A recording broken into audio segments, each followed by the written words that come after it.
The cat who stared at the shelter wall. A tale of silent love. The morning dew had barely settled on the autumn grass when Luann Whitaker arrived at Willow Haven Animal Shelter. For 15 years, she had followed the same routine.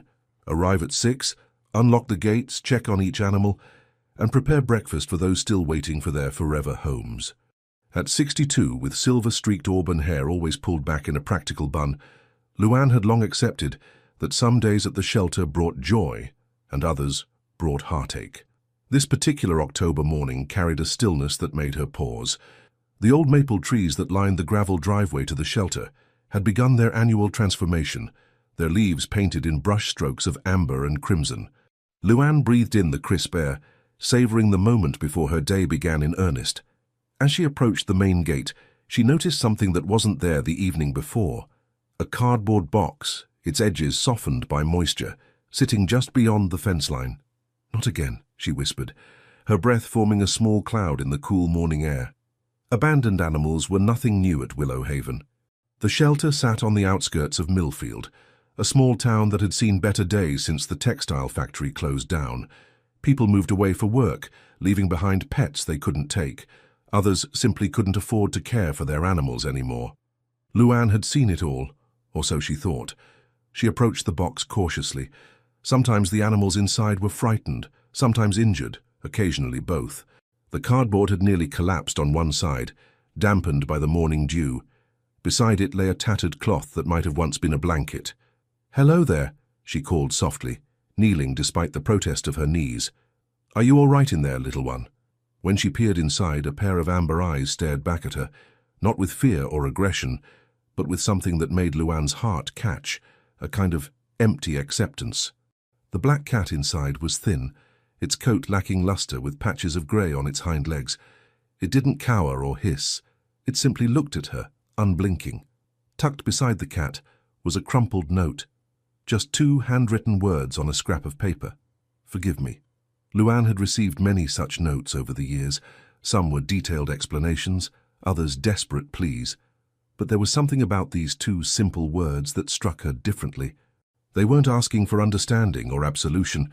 They seemed like words spoken to the cat itself, not to whoever might find it. "Come on then," she said, carefully lifting the box. "Let's get you inside where it's warm." The cat made no sound as she carried it through the gates. No meows of protest, no purrs of relief. It simply watched her with those steady amber eyes that seemed to hold secrets Luann couldn't begin to fathom. Inside the main building, the familiar sounds and smells of the shelter greeted them. Dogs barked from their kennels at the back, cats meowed from the adoption room, and the faint scent of disinfectant hung in the air. Marcy, the weekend volunteer, was already filling water bowls. "Morning, Luann," she called out, then noticed the box. "Oh, another drop-off. Found him at the gate," Luann replied, setting the box on the examination table. "Just sitting there with a note that said, 'Forgive me.' Nothing else." Marcy, a retired nurse with a soft spot for the difficult cases, came over to look. "Poor thing. What's his story, I wonder?" "I don't know," Luann said, carefully reaching into the box. "But he's certainly—" She stopped mid-sentence as the cat stood up and calmly stepped out of the box by himself. No coaxing needed, no hesitation. He surveyed the room for a moment, then jumped down from the table and walked with purpose toward the hallway that led to the older section of the shelter. "Well, that's different," Marcy remarked, watching the cat's deliberate movements. "Usually they need some time to adjust." Luann followed the cat, curious about his unusual behavior. Most new arrivals hid or sought dark corners, overwhelmed by strange smells and sounds. This one moved as if he knew exactly where he was going. The cat continued down the corridor, past the bright renovated adoption rooms, past the clinic area, and straight toward the oldest section of Willow Haven. This wing had been part of the original building, a converted farmhouse that Abilene March had purchased nearly 50 years ago to start the shelter. Now it was mainly used for storage, with a few isolation kennels for special cases. The roof leaked when it rained, and in winter the old radiators clanked and groaned as they struggled to provide heat. The black cat stopped at the very last kennel in the row. It was empty, with cracked concrete floors and walls where the paint had begun to peel.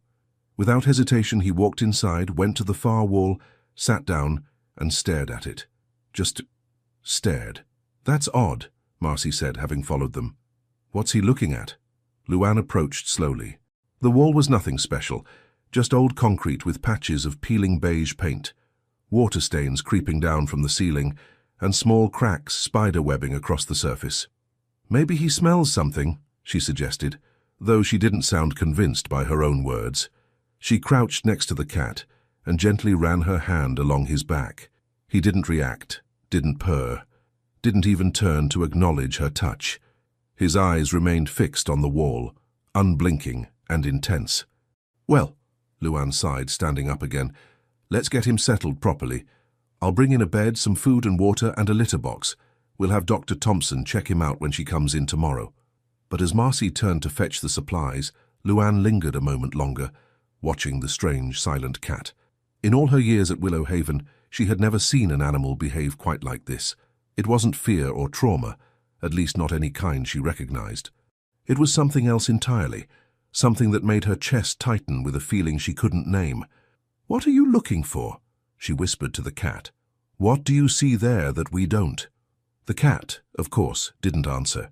He remained motionless, his amber eyes fixed on the wall as if the rest of the world had simply ceased to exist. Later that evening, after all the other animals had been fed and settled for the night, Luann returned to check on the newcomer. She found him in exactly the same position, still staring at the wall. The food bowl was untouched, the water barely disturbed. "You need a name," she told him, setting down a fresh bowl of food. "Something that suits you." She studied his worn black coat with the distinctive grey patches on his hind legs. In the dim light of the old kennel, his fur had a subtle iridescence, like sable. "Sable," she said softly. "That's what we'll call you." The cat, Sable, gave no indication that he had heard or cared. His vigil continued, unwavering and inexplicable. As Luann turned to leave, a sudden gust of autumn wind rattled the loose window pane, sending a chill through the old building. For a brief moment she had the strangest sensation that Sable wasn't just looking at the wall. He was waiting for something behind it. Days passed, then weeks, and Sable's behavior remained unchanged. Every morning Luann would find him in the same position, facing the wall with unwavering attention. Every evening she would leave him the same way. The shelter staff began to develop theories about his strange fixation. "Maybe he's tracking mice inside the wall," suggested Terry, the maintenance man who came twice a week to fix whatever needed fixing at Willow Haven. "Or he could be having seizures," offered Dr.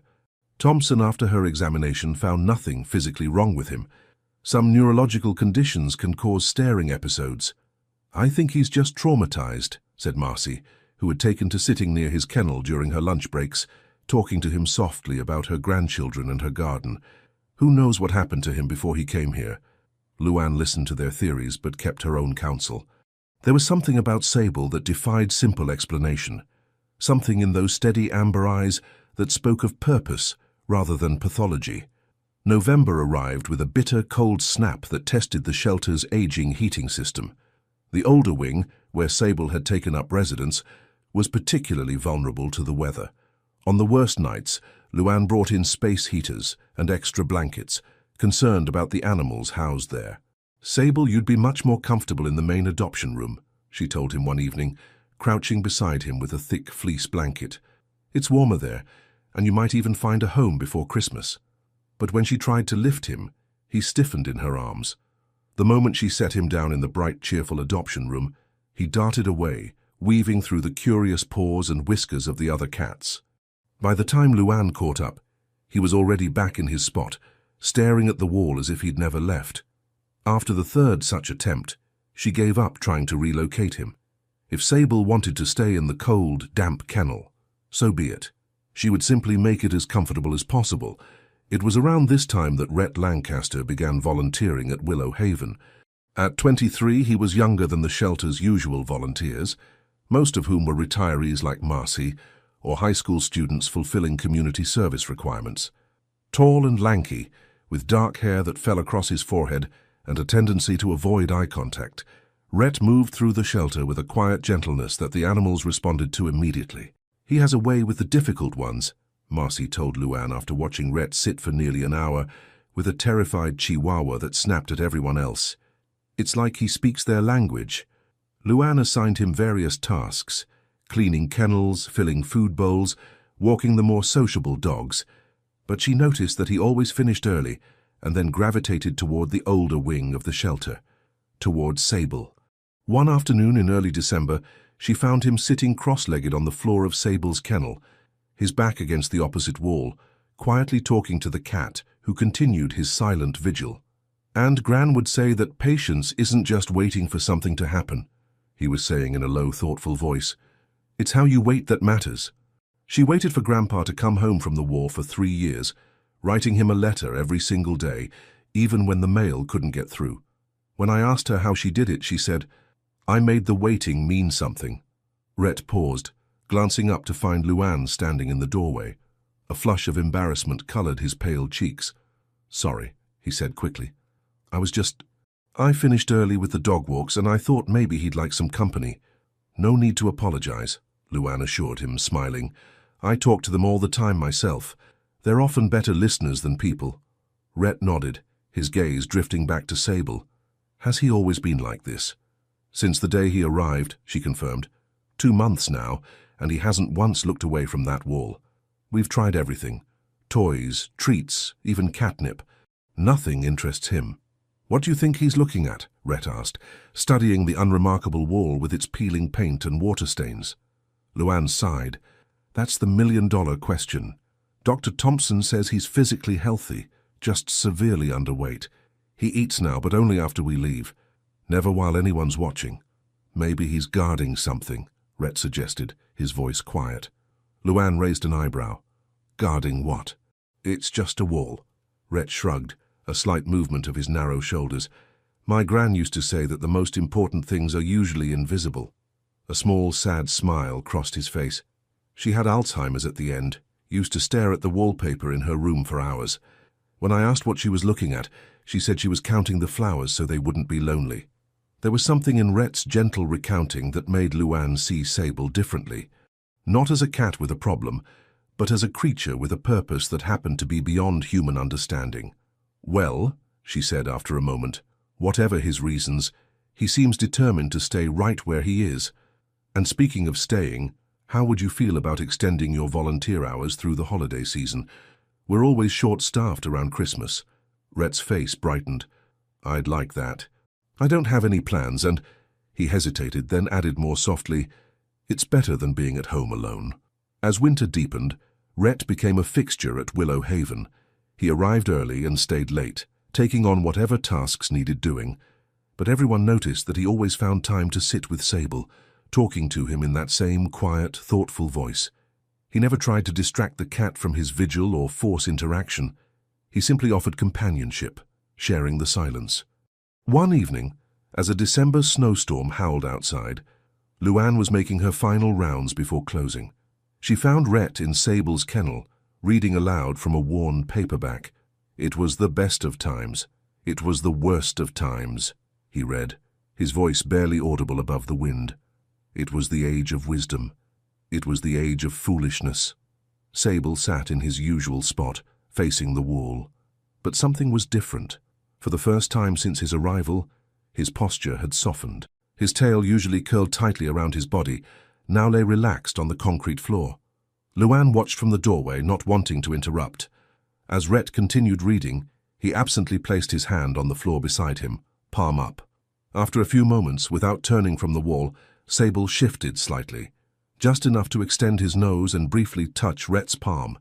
It was a small gesture, almost imperceptible, but in that moment, something changed. A connection formed, silent and tentative, between the young man who spoke of waiting and the cat who had made it his life's work. Later, driving home through the swirling snow, Luann found herself thinking about what Rhett had said about his grandmother, about invisible things being the most important, about making the waiting mean something. Perhaps Sable wasn't just staring at a wall. Perhaps he was teaching them all how to wait. January brought with it the kind of bone-deep cold that seemed to seep through the walls of Willow Haven. The shelter's ancient heating system groaned under the strain, pipes knocking and radiators hissing as they struggled to maintain warmth. In the older wing, Where Sable kept his silent vigil, the temperature dropped so low that Luann could see her breath cloud in the air during morning rounds. "We can't keep animals back here much longer," she told the shelter's board during their monthly meeting. "The conditions aren't humane, especially for the older cats." Harold Burnside, who had served as the board's treasurer for nearly a decade, peered at her over his bifocals. "And what about that special project of yours? The cat who won't leave the back wall?" "Sable," Luann corrected gently. "And yes, he's still there. We've tried moving him dozens of times, but he always returns. It's like he's waiting for something." "Waiting or not, we need to think about closing that section entirely," Harold replied, tapping his pen against the budget spreadsheet. "The repairs would cost more than the entire building is worth. That wing was old when Abilene was still running things." The mention of Abilene March, the shelter's founder, sent a ripple of nostalgia through the room. Though she had passed away nearly 20 years ago, her presence still lingered at Willow Haven. Her portrait, a stern-faced woman with kind eyes, hung in the entrance hallway, watching over the daily comings and goings of the shelter she had built from nothing. "Perhaps we should consider it," Luann admitted reluctantly, "but not until spring. I won't displace any animals in this weather." After the meeting, as snow began to fall once again, Luann found herself drawn to Abilene's portrait. She had only met the woman a handful of times before taking over as director, but those encounters had left an indelible impression. Abilene had possessed a quiet authority, a certainty about her mission to save every animal she could, no matter how difficult or damaged. "What would you do about Sable?" Luann murmured to the portrait. "What would you see that we're all missing?" The painted eyes offered no answers, but as Luann turned away, she noticed something she'd overlooked before. In the bottom corner of the portrait, partially hidden by the frame, was a small dark shape, a cat sitting at Abilene's feet, looking up at her with unmistakable devotion. Curious now, Luann lifted the heavy frame slightly to see the entire painting. The cat was black with a white patch on its chest, its posture alert and protective. She had never noticed it before, which seemed strange given how many times she had walked past this portrait. "Marcy," she called to the volunteer who was organizing adoption paperwork nearby. "Did Abilene have a cat of her own, one that lived here at the shelter?" Marcy looked up, considering the question. "Not that I recall, and I started volunteering while she was still alive, but she was a very private person, kept to herself especially toward the end." Luann made a mental note to ask some of the other long-time volunteers. Perhaps someone would remember a special cat in Abilene's life. That evening, as she made her final rounds, she stopped at Sable's kennel. Rhett was there, as had become his custom, sitting quietly with an open sketchbook on his lap. Sable remained in his usual position, facing the wall, but he had moved slightly closer to where Rhett sat. "I didn't know you were an artist," Luann remarked, nodding toward the sketchbook. Rhett looked up, a faint flush coloring his cheeks. "Not really. Just something I do to pass the time." He hesitated, then turned the book so she could see. It was a detailed drawing of Sable, captured in profile as he gazed at the wall. Rhett had managed to convey a sense of purpose in the cat's posture, a dignity that transcended his worn appearance. "That's remarkable," Luann said, genuinely impressed. "You've caught something in him that most people miss." Rhett's flush deepened at the praise. "It's easy with him. He stays so still, and there's something about his focus that makes you want to understand what he sees." Luann nodded, then found herself sharing her earlier discovery. "I noticed something interesting today. In the portrait of Abilene March, the woman who founded this place, there's a black cat painted at her feet. I've worked here for 15 years and never noticed it before." "Really?" Rhett looked intrigued. "Do you think there's a connection? To Sable, I mean." "Probably not," Luann admitted. "It's just a coincidence. But it got me wondering about the history of this place, especially this older section where Sable insists on staying." Rhett closed his sketchbook, his expression thoughtful. "My grandmother used to say that old buildings keep secrets, that they absorb the lives lived inside them." "Your grandmother sounds like she was quite wise," Luann observed. A sad smile crossed Rhett's face. "She was. She raised me after my parents died in a car accident when I was 7. Her house was full of stories. She called them memory pockets, little corners where important things happened. She said you could feel them if you paid attention." He glanced at Sable, who continued his unblinking watch of the wall. "Maybe that's what he's doing, feeling something we can't." The idea lingered with Luann as she drove home through the gently falling snow. There was something almost mystical about the way Rhett described his grandmother's belief in memory pockets. It reminded her of things her own mother used to say about intuition and the wisdom of paying attention to the world's small whispers. The next morning, driven by curiosity, Luann arrived at the shelter earlier than usual. The building was quiet, the animals still drowsy in the pre-dawn stillness. She made her way to the administrative office, which housed the shelter's records, decades of paperwork detailing every animal that had passed through Willow Haven's doors. The oldest records were kept in metal filing cabinets against the back wall, organized by year. Luann pulled out the drawer labeled 1970-1975, the earliest years of the shelter's operation under Abilene's direction. The files were yellowed with age, the typewritten notes faded but still legible. For nearly an hour, she sifted through intake forms, adoption records, and veterinary reports. There were hundreds of animals documented with Abilene's precise handwriting, each one given the same careful attention, regardless of condition or adoptability. And then, tucked between faded receipts for cat food and flea medication, Luann found something unexpected. A photograph, creased down the middle from being folded, showing a much younger Abilene March standing in front of the shelter. The building looked new, its brick facade not yet weathered by decades of harsh weather, and in Abilene's arms was a black cat with a distinctive white patch on its chest. The same cat from the portrait. Luann turned the photograph over. On the back, written in faded blue ink, were the words, "Milo and me, opening day, 1971, Milo." So Abilene did have a cat of her own. With renewed curiosity, Luann continued her search through the records, looking specifically for mentions of a cat named Milo. She found nothing in the official files, no intake form, no adoption record, no death certificate. It was as if Milo had existed alongside the shelter but separate from its official history. As the morning light strengthened, filtering through the dusty office blinds, Luann realized she had spent hours poring over the old records. The shelter would be opening soon, and there were animals waiting to be fed. She carefully returned the files to their drawer, slipping the photograph of Abilene and Milo into her pocket. Throughout the day, between attending to the shelter's needs and supervising a school group tour, Luann's mind kept returning to the mysterious Milo. Why wasn't there any record of him in the official files? And why had she never heard anyone mention Abilene having a personal pet? That evening, when most of the volunteers had gone home, she sought out Eleanor Hughes, the shelter's longest-serving volunteer. At 82, Eleanor still came in twice a week to socialize the kittens, her gnarled hands surprisingly gentle as she coaxed the shy ones from their hiding places. "Eleanor," Luann began, showing her the photograph. "Do you remember this cat?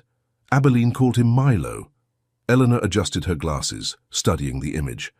A smile of recognition crossed her deeply lined face. "Oh my, yes, Milo was Abilene's shadow, followed her everywhere. He was here before the shelter was even properly open." "What happened to him?" Luann asked. "There's no record of him in any of the files." Eleanor's smile faded. "That's because Milo wasn't a shelter cat. He was family to Abilene. She found him as a kitten, half-starved in the old barn that used to stand where the parking lot is now. That's what gave her the idea to start Willow Haven in the first place. But what happened to him? Did he run away? Did she find him a different home?" Eleanor shook her head, her expression softening with memory. "No, dear. Milo lived here until the end. He passed away in the winter of 85 or 86, I believe. Abilene was devastated. She'd lost her husband the year before, and Milo was all she had left." Luann felt a chill that had nothing to do with the drafty building. "Where did he stay?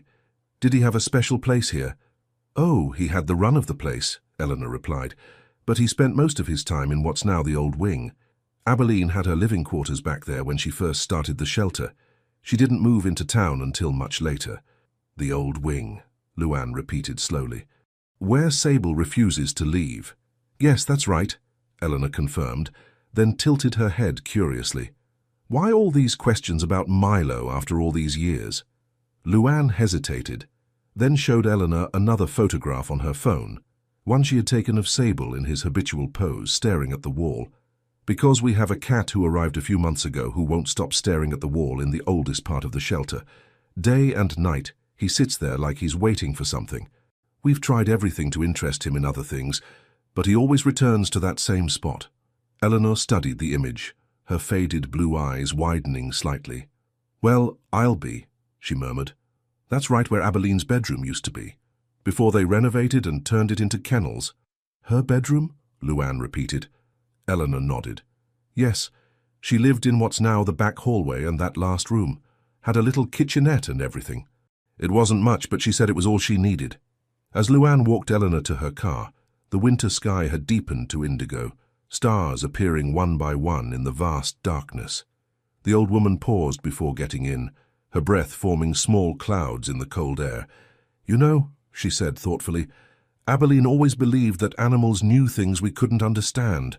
She used to say that Milo could see straight through to the heart of people, that he knew who needed kindness most." "Do you think," Luann began, then stopped, unsure how to frame her question without sounding foolish. Eleanor patted her arm gently. "Do I think your sable might be connected to old Milo somehow? I don't know, dear, but I do know that Abeline would say there are no coincidences when it comes to the heart. Only patterns we haven't recognized yet." Later, as the shelter settled into nighttime quiet, Luann made her way to Sable's kennel. The cat was there, as always, his amber eyes fixed on the wall that had once been part of Abeline March's bedroom. "Milo," she said softly, watching for any reaction. "Do you know about Milo?" Sable's ear twitched slightly, but he didn't turn. His vigilance continued, unwavering and mysterious. Luann crouched beside him, studying the wall with new eyes. It was just concrete and old paint, cracked in places where the foundation had settled over decades. What could possibly be so fascinating about it? What could Sable possibly be waiting for? As if in answer, a sudden draft whispered through the old building, carrying with it the faint scent of something Luann couldn't quite place. Not unpleasant, but oddly familiar, like old books and lavender soap. "Abeline?" she whispered, feeling slightly foolish but unable to shake the sensation that something had shifted in the atmosphere. Sable's tail moved then, just a slight twitch. For a moment, Luann could have sworn she saw the shadow of another cat, larger and stronger, its outline briefly superimposed over Sable's worn frame. Then it was gone, leaving only the cold room, the peeling wall, and a black cat with tired eyes still keeping his silent watch. February brought no relief from winter's grip. If anything, the cold intensified, seeping into the bones of Willow Haven's aging structure. The pipes in the older wing froze twice, requiring emergency visits from Terry the maintenance man, who muttered about ancient plumbing and impossible repairs as he worked. "This whole section needs to be gutted," he told Luann after the second incident. "Pardon my frankness, but it's a wonder the ceiling hasn't come down already with all that water damage." Luann knew he was right. The board had already voted to close the old wing as soon as weather permitted, moving any animals housed there to the main building. Only Sable would pose a problem she still hadn't solved. As winter dragged on, Rhett's presence at the shelter became even more constant. When a particularly vicious snowstorm left Luann short-staffed for 3 days, he stayed from opening until closing, helping with every task that needed doing. He seemed to find comfort in the routine of caring for the animals, in the simple, immediate needs that he could meet. One evening, as they finished the day's work together, Luann found herself asking the question that had been on her mind for weeks.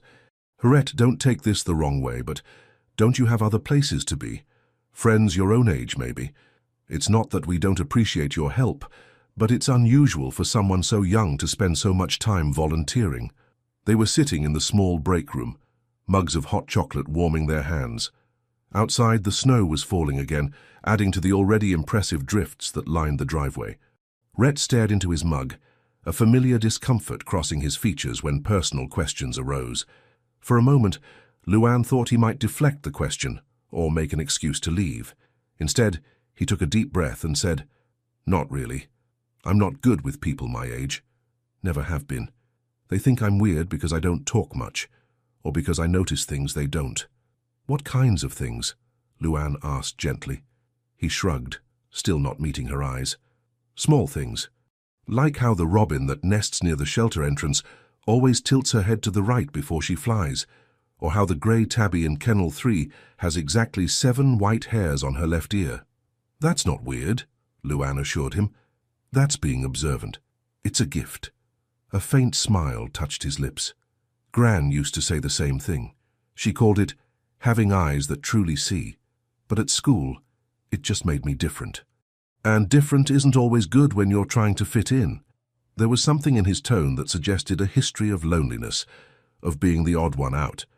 Luann had seen it before in some of the volunteers, who found more comfort in animals than in human company. "What about your family?" she asked. "You mentioned your grandmother raised you?" Rhett nodded, his long fingers tracing the rim of his mug. "She died last year. Alzheimer's. The last few years were hard. She didn't always know who I was. Sometimes she thought I was my dad, her son. Other times I was a stranger in her house." "I'm so sorry," Luann said, hearing the weight of loss in his voice. "The house is still there," he continued, his voice quiet but steady. "All her things, just as she left them. I can't bring myself to change anything, but I can't stand being there alone either. It's like living in a museum of what used to be." Understanding dawned on Luann. The shelter wasn't just a place for Rhett to volunteer, it was an escape from an empty house filled with memories, a place where he could be useful, needed, without the constant reminder of what he had lost. "That's why you connect with Sable," she said, the pieces falling into place. "You recognize something in him." Rhett looked up, surprised by her insight. "Maybe. There's something about the way he waits, like he's holding on to something important that no one else can see. My Gran was like that near the end. She'd stare at things, a wall, a window, the pattern on the couch, like she was seeing through to something else, something only she could understand." "Did she ever say what she was looking at?" Luann asked, remembering their earlier conversation about his grandmother counting wallpaper flowers. "Sometimes," he said, a distant look coming into his eyes. "Once she stared at the hallway closet for hours. When I asked what she was doing, she said she was waiting for my grandfather to come home from work. He'd been dead for 30 years by then." He set down his mug, his expression troubled. "The doctor said it was just confusion, her brain mixing up time, but sometimes I wonder if she was seeing something real, just not something from our now." The conversation lingered with Luann long after Rhett had gone home. There was something poignant about this quiet young man, alone in his grandmother's house, surrounded by echoes of a life that had moved on without him. Something that resonated with what she was learning about Abilene March and her beloved Milo. The next day, Luann arrived at the shelter to find chaos. Overnight, a section of the roof in the old wing had partially collapsed under the weight of accumulated snow. Water was seeping through the ceiling, creating puddles on the already damaged floor. "We need to evacuate this section immediately," she told the staff as they scrambled to assess the damage. "Move all the animals to the main building. We'll have to double up some of the kennels temporarily." As the evacuation proceeded, Luann made her way to Sable's kennel, worried about how the crisis would affect him. To her surprise, the area around his kennel was relatively dry, the roof above it still intact. Sable sat unperturbed in his usual spot, eyes fixed on the wall, seemingly oblivious to the commotion around him. Water dripped steadily from the ceiling just a few feet away, creating an expanding puddle that crept toward his kennel, yet he remained motionless. "Come on, buddy," Luann coaxed, kneeling beside him with a carrier. "Just for a little while. It's not safe here." But when she tried to pick him up, Sable flattened his ears and let out a low, warning growl, the first sound Luann had ever heard him make. It wasn't aggression so much as determination, a clear communication that he had no intention of leaving. "Everything okay in here?" Rhett appeared in the doorway, his hair damp from the snow he'd rushed through to get to the shelter after hearing about the roof collapse. "No, it's not," Luann sighed, straightening up. "The roof is literally falling in and Sable refuses to move." Rhett studied the situation, his observant eyes taking in the pattern of leaks and the relatively dry area around Sable's kennel. What if we just let him stay? His corner seems safe enough. I could check on him every few hours, make sure the water isn't getting closer." Luann hesitated. Every instinct told her to evacuate all the animals, no exceptions. But there was something in Sable's resolute stance that gave her pause. After months of watching his unwavering focus on that wall, she had developed a strange respect for his determination, even if she didn't understand it. "Terry's calling a roofing company," she said finally. "They're going to assess the damage today, but with this weather, repairs could take weeks. I can't leave him here that long. What if I stayed with him? Rhett suggested, his voice quiet but firm. I could bring a space heater, some blankets. Make sure he's safe and warm. Luann looked at him sharply. You want to camp out in a building with a collapsing roof? That's not just against shelter policy, Rhett. It's dangerous. Not the whole time, he clarified. Just during the day while I'm volunteering anyway, and maybe the evenings until the late feed. I could keep an eye on the ceiling, make sure nothing changes. He gestured toward Sable. He's been through enough. Whatever he's waiting for, he deserves the chance to see it through. There was something in Rhett's expression, a mixture of empathy and determination, that reminded Luann of Abilene March's portrait. The same unwavering commitment to doing what was right for an animal, even when it defied conventional wisdom. Let me think about it, she said finally. For now, let's focus on getting everyone else situated. The day passed in a blur of activity. The displaced animals were settled into temporary accommodations in the main building. Terry and the roofing contractor spent hours examining the damage, their expressions growing increasingly grave as they discovered the extent of the roof's deterioration. It's worse than we thought, the contractor told Luann late that afternoon. The entire support structure in that section is compromised. You're looking at a complete rebuild, not a repair. How much? Luann asked, already dreading the answer. The figure he named made her heart sink. It was nearly double the shelter's annual maintenance budget, money they simply didn't have. I'll have to take this to the board, she said, thanking him for his time. We'll be in touch. As twilight approached and the last of the staff prepared to leave, Luann made her way back to Sable's kennel. The space heater Rhett had brought hummed softly in the corner, casting a warm glow over the otherwise dim space. Rhett sat on the floor with his back against the wall opposite Sable's fixation point, a thermos of what smelled like soup beside him. You're really planning to stay, aren't you? Luann asked, though it wasn't really a question. Rhett looked up, nodding.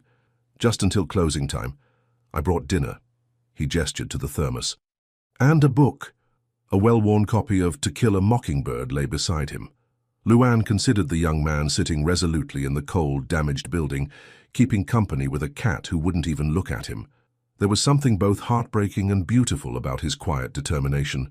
The roof above this section seems stable, she said finally. Terry checked it specifically, but I want you out of here by 9, no exceptions. And you take this. She handed him her cell phone. If you hear anything, any cracking or creaking that seems new, you call for help immediately. Understood? Relief washed over Rhett's face. Yes, thank you. I promise I'll be careful. Luann turned to leave, then paused in the doorway. Rhett, why is this so important to you? Why Sable? He was quiet for a moment, his eyes drifting to the cat who maintained his silent vigil. Because everyone deserves someone who believes them, he said finally, even when what they believe doesn't make sense to anyone else. The simple truth in his words stayed with Luann as she drove home through the snowy streets. She thought of her own life, the marriage that had ended 10 years ago, the children who had grown up and moved away, the career in education she had abandoned to run the shelter. How many times had she needed someone to simply believe in her choices without questioning or judging?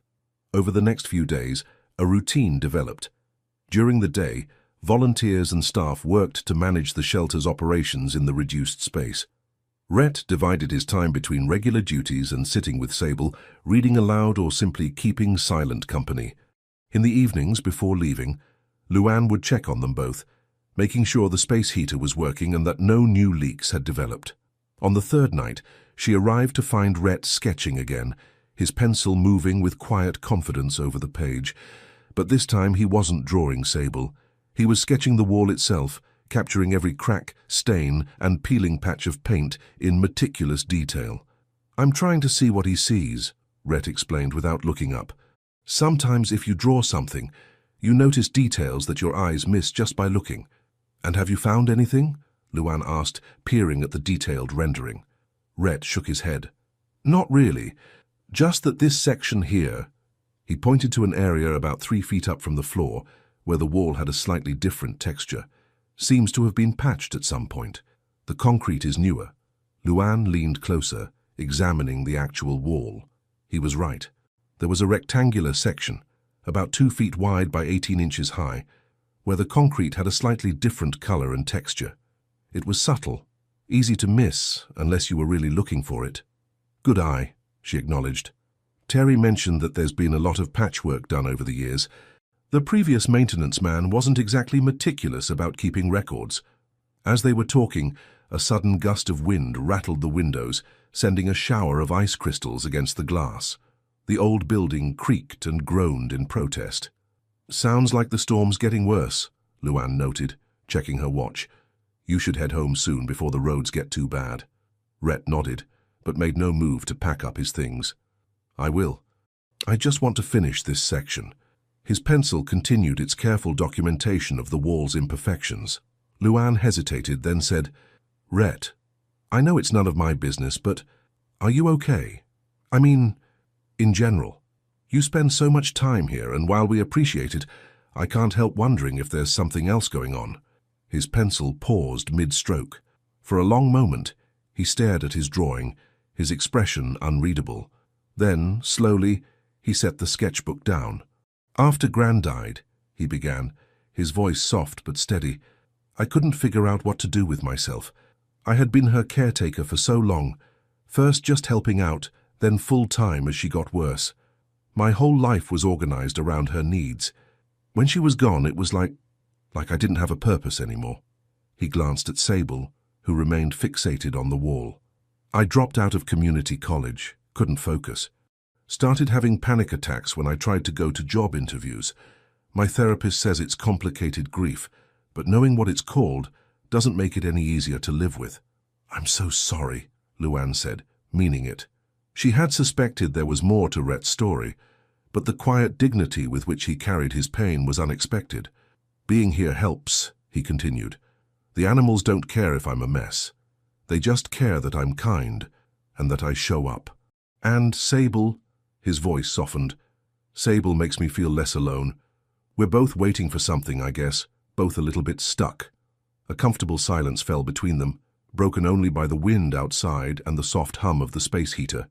In that moment, Luann saw clearly how the shelter served as a sanctuary not just for the animals, but for the people who cared for them as well. Each person who volunteered brought their own wounds and hopes, finding healing in the simple act of tending to creatures more vulnerable than themselves. Well, she said finally, standing up, just make sure you leave before the roads get too bad. Sable will still be here tomorrow. As she turned to go, Rhett called after her. Luann, thanks for letting me stay with him. I know it breaks the rules. She smiled. Sometimes the rules need bending. Abilene taught me that even though I only knew her briefly. She always said that compassion should guide policy, not the other way around. Later that night, as the wind howled around her small house and snow piled higher against the windows, Luann found herself thinking about the patched section of wall that Rhett had noticed.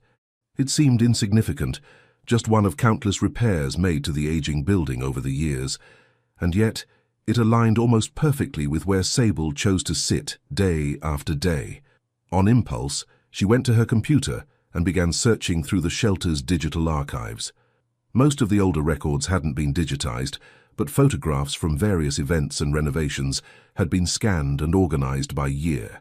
She scrolled through folders labeled by decade, 2010s, 2000s, 1990s, until she reached the 1980s. There weren't many photographs from that era, but she opened each one, looking for any glimpse of the back wall of what had once been Abilene's living quarters. Most showed the main adoption areas or outdoor events. Then, in a folder labeled 1986 Renovations, she found what she was looking for. The photograph showed a construction worker standing beside a partially demolished interior wall, the very wall that now captivated Sable's attention. The worker was smiling at the camera, giving a thumbs up, his other hand resting on a sledgehammer. Behind him, the wall was broken open, revealing a hollow space inside. Luann leaned closer to the screen, trying to make out details in the grainy image. There appeared to be something inside the wall cavity, but the photograph wasn't clear enough to identify it. She checked the file name. East Wing Renovation, March 1986, JPG. March 1986. According to Eleanor, that would have been shortly after Milo died. A chill that had nothing to do with the winter storm ran through Luann. Could it be possible? Had Abilene created some kind of memorial inside the wall itself? It seemed far-fetched. And yet, Eleanor had mentioned how devastated Abilene had been by Milo's death, and the timing of the renovation, combined with the patched section of wall that so fascinated Sable, was too coincidental to ignore. As thunder rumbled overhead, an unusual accompaniment to a snowstorm, Luann made a decision. Tomorrow she would talk to Terry about examining that section of wall more closely. If there was something hidden there, something that had called to Sable across time and space, they needed to know what it was. Outside her window, the storm intensified, snow swirling in ghostly patterns illuminated by the streetlights. In the darkness between flurries, she could almost imagine a small black shape moving purposefully through the night, guided by some invisible thread of connection. Somewhere in the heart of that same storm, in an old farmhouse filled with fading memories, Rhett Lancaster lay awake, listening to the wind rattle the windows his grandmother had last cleaned. On his nightstand, his sketchbook lay open to the detailed drawing of the shelter wall, with one addition he hadn't shown Luann, the faint outline of another cat, larger and stronger than Sable, sitting beside him, watching the same spot with the same unwavering focus.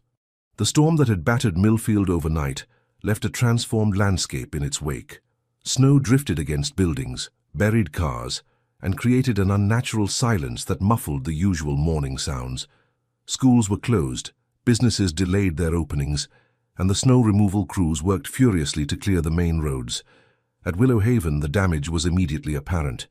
A large section of the old wing's roof had given way completely under the weight of the snow, exposing support beams and insulation to the elements.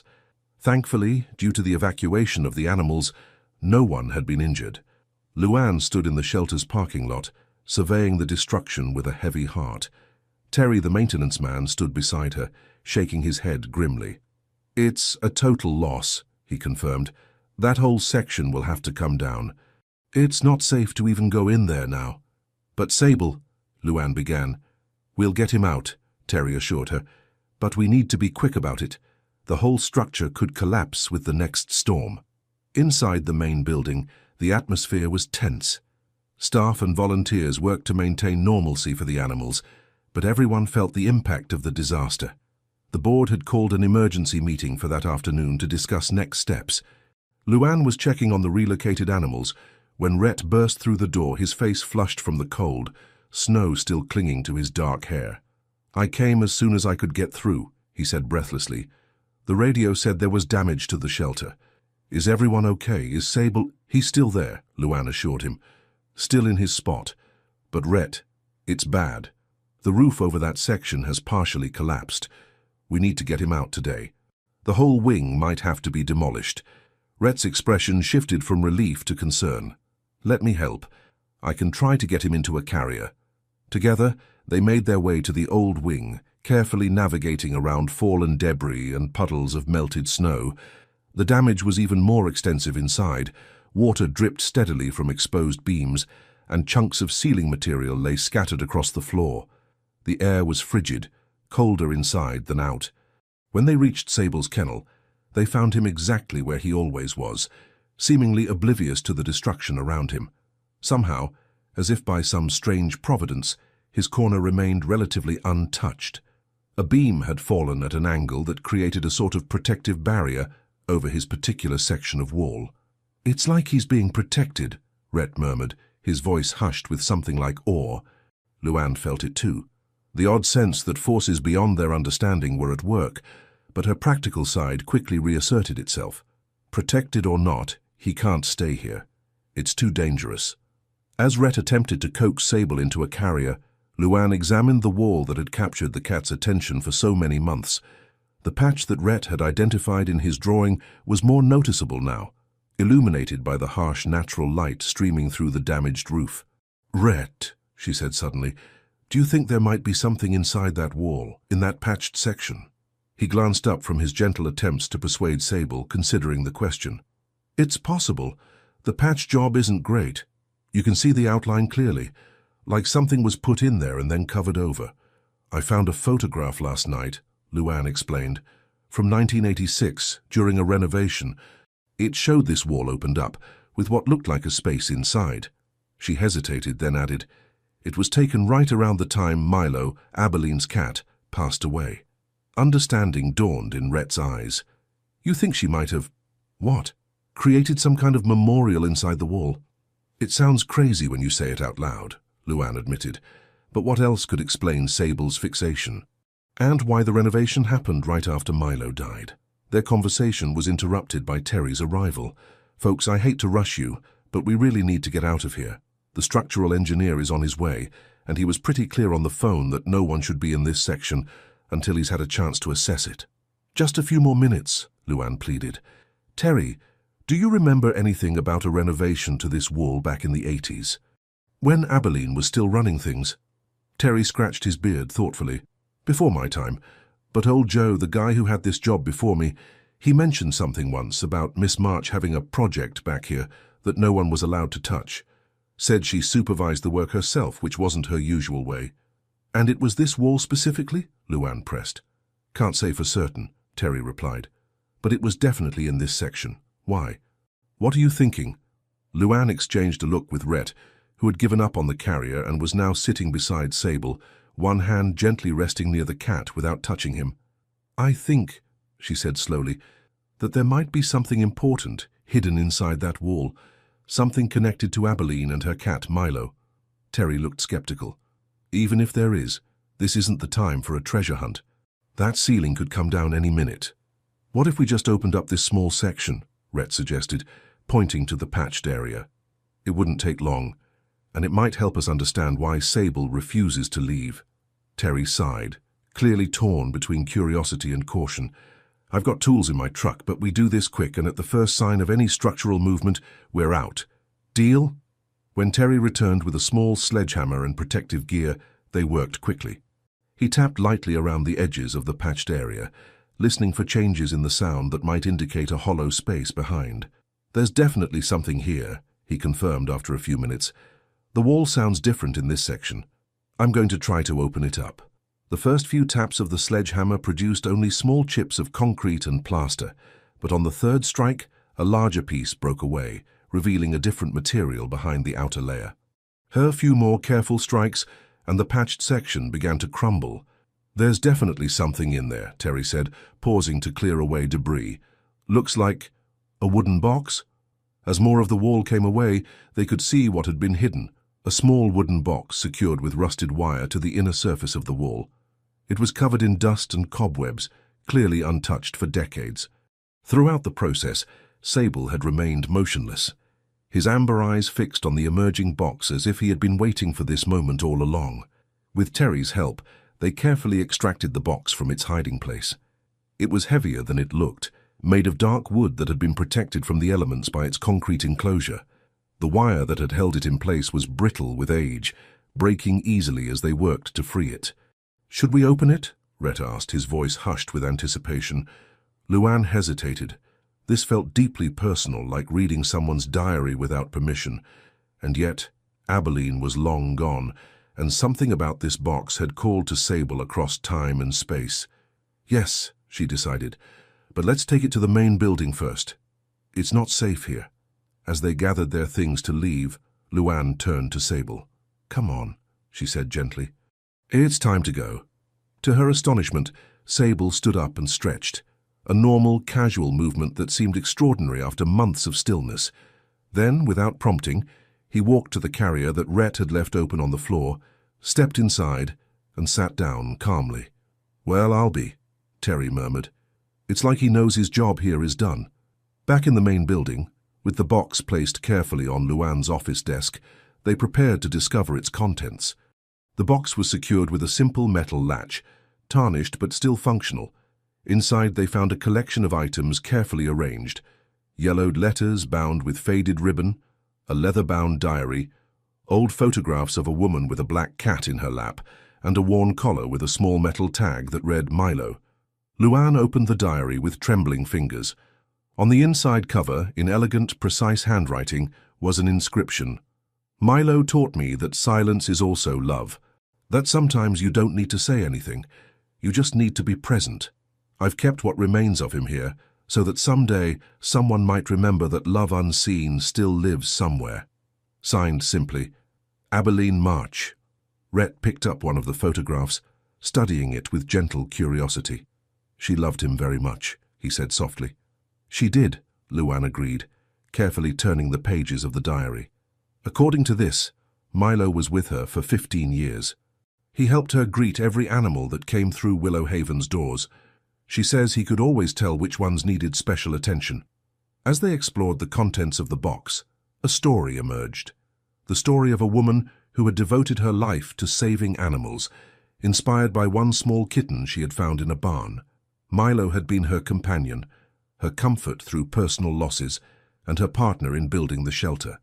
When he passed away in the winter of 1985, Abilene had created this time capsule of memories and hidden it in the wall of what had once been her bedroom, where Milo had slept every night of his life. But how did Sable know? Terry wondered, watching as the cat sat calmly in his carrier, no longer straining to see the wall that had captivated him for so long. How could he possibly know what was hidden there? No one had an answer. Some things defied rational explanation, existing in that mysterious space between coincidence and destiny. That afternoon, at the emergency board meeting, Luan presented their discovery. She shared Abilene's diary, the photographs, and the story of how Sable had led them to this piece of Willow Haven's history. The structural engineer confirms what we already knew, she concluded. The old wing can't be saved. But before we demolish it, I propose that we create a permanent memorial to Abilene and Milo, a display case for these items, with a plaque explaining their significance to the shelter's founding. Harold Burnside, the practical-minded treasurer, looked skeptical. It's a touching story, Luan, but we're facing serious financial issues here. The insurance will only cover part of the demolition and rebuilding costs. I understand that, Luan acknowledged. But preserving our history matters too. Abilene's vision is what created Willow Haven. We owe it to her memory, and to every animal we've helped because of her, to honor that. The debate continued, with board members weighing practical concerns against the sentimental value of the discovery. In the end, they agreed to create a simple display in the main entrance, showcasing Abilene's diary, Milo's collar, and selected photographs. As for Sable, now that his vigil was complete, he seemed like a different cat entirely. Released from his carrier, he explored the director's office with casual interest, rubbing against furniture legs and even accepting gentle scratches behind his ears from Rhett. It's like he's completed his mission, Rhett observed, watching as Sable jumped onto a windowsill to observe the snow-covered grounds. Whatever brought him here, whatever kept him watching that wall, it's resolved now. Luan nodded, still trying to make sense of the strange series of events that had led them to Abilene's hidden memorial. The note that came with him. Forgive me. I wonder if whoever left him knew something about his connection to this place. To Milo. Maybe, Rhett agreed. Or maybe Sable just needed somewhere to belong, and something told him this was the place. As evening approached, Luan faced a new decision. With the old wing unsafe and scheduled for demolition, where would Sable go now? He could join the other cats in the adoption room, she suggested, watching as he groomed himself calmly on her office chair. Now that he's more social, he might have a better chance of finding a home. Rhett was quiet for a moment, his expression thoughtful. Or he could come with me, he said finally. If that's allowed, I mean. I have the space, and it's just me at Gran's house. It gets pretty quiet. The hesitant hope in his voice told Luan everything she needed to know. Some connections, like the mysterious one between Sable and the hidden box, couldn't be explained. They simply were. I think that would be perfect, she said. But let's call it a foster situation for now. See how you both adjust. That night, as Rhett prepared to take Sable home, a small crowd of staff and volunteers gathered to say goodbye to the cat who had become something of a shelter legend. They had all heard the story of the wall, the hidden box, and Abilene's beloved Milo. It's like something out of a movie, Marcy declared, giving Sable a gentle pet. A ghost story with a happy ending. Eleanor, who had braved the snow to come see for herself, simply nodded with the wisdom of her 82 years. Abilene always said animals have ways of knowing that we humans have forgotten. Seems like she was right about that too. As Rhett carried Sable to his car, the cat settled comfortably in his arms, showing none of the resistance he had demonstrated when others had tried to move him. The snow had stopped falling, and the clouds had parted to reveal a sky filled with stars, brilliant and clear in the cold night air. Ready to go home? Rhett asked softly. Sable looked up at him with those amber eyes that had stared so long at a silent wall. For the first time since his arrival at Willow Haven, they held a glimmer of something new, something like peace. The old Lancaster house sat back from the road, nestled among bare maple trees, whose branches swayed gently in the February wind. Built in the 1940s, it had the solid, straightforward architecture of that era, a two-story structure with a wraparound porch and shuttered windows that had weathered countless seasons. As Rhett's car crunched up the gravel driveway, the headlights illuminated the snow-covered yard and the dark windows of what had been his home for his entire life. Inside the carrier on the passenger seat, Sable sat quietly, his amber eyes reflecting the dashboard lights. "Here we are," Rhett said, his voice softening the way it always did when he spoke to animals. "It's not much, but it's warm and quiet." The house felt different somehow as he carried Sable inside, less empty, despite nothing having changed since he left that morning. He flipped on lights as he moved through the familiar rooms, suddenly self-conscious about what the cat might think of his grandmother's faded floral wallpaper and the furniture that hadn't been updated in decades. Gran was old-fashioned, he explained, setting the carrier down in the living room and opening its door. She said there was no point replacing things that still worked perfectly fine. Sable emerged cautiously, his nose twitching as he sampled the new scents. The house smelled of old books, wool blankets, and the lingering trace of the lavender sachets his grandmother had placed in every drawer and closet. It was the smell of Rhett's childhood, of safety and quiet afternoons spent reading while rain tapped against the windows. The cat moved with deliberate care, investigating the perimeter of the living room, sniffing the legs of the armchairs, the baseboard heaters, the stack of magazines that Rhett still couldn't bring himself to throw away because his grandmother's address label was on them. It was the most normal cat behavior Rhett had seen from Sable, and it filled him with an unexpected sense of relief. "Kitchen's this way," he said, moving toward the back of the house. "I've set up food and water for you, and a litter box in the mudroom." The old house creaked and settled around them as Rhett showed Sable around, pointing out features as if the cat could understand every word. Perhaps it was more for his own benefit. The sound of a voice, even his own, helped dispel the silence that had filled the house since his grandmother's passing. "And this was Gran's room," he said, pausing at a closed door halfway down the upstairs hallway. "I haven't changed anything in there yet. Not ready to, I guess." To his surprise, Sable walked directly to the door and sat before it, looking up expectantly. After a moment's hesitation, Rhett turned the handle and pushed the door open. His grandmother's bedroom was exactly as she had left it, the quilt she had made herself still neatly spread across the bed, her reading glasses on the nightstand beside a well-worn copy of Jane Eyre, her favorite brooch still laid out on the dresser as if she might pin it to her blouse tomorrow morning. The curtains were drawn as they had been since the day she went into the hospital for the last time. Sable walked into the room without hesitation, moving directly to the window. He sat before it, much as he had sat before the wall at Willow Haven, and stared at the drawn curtains. "Do you want to look outside?" Rhett asked, moving to open them. The heavy floral drapes parted to reveal the snow-covered backyard, the old apple tree his grandfather had planted, and the bird feeder that Rhett still filled each morning out of habit.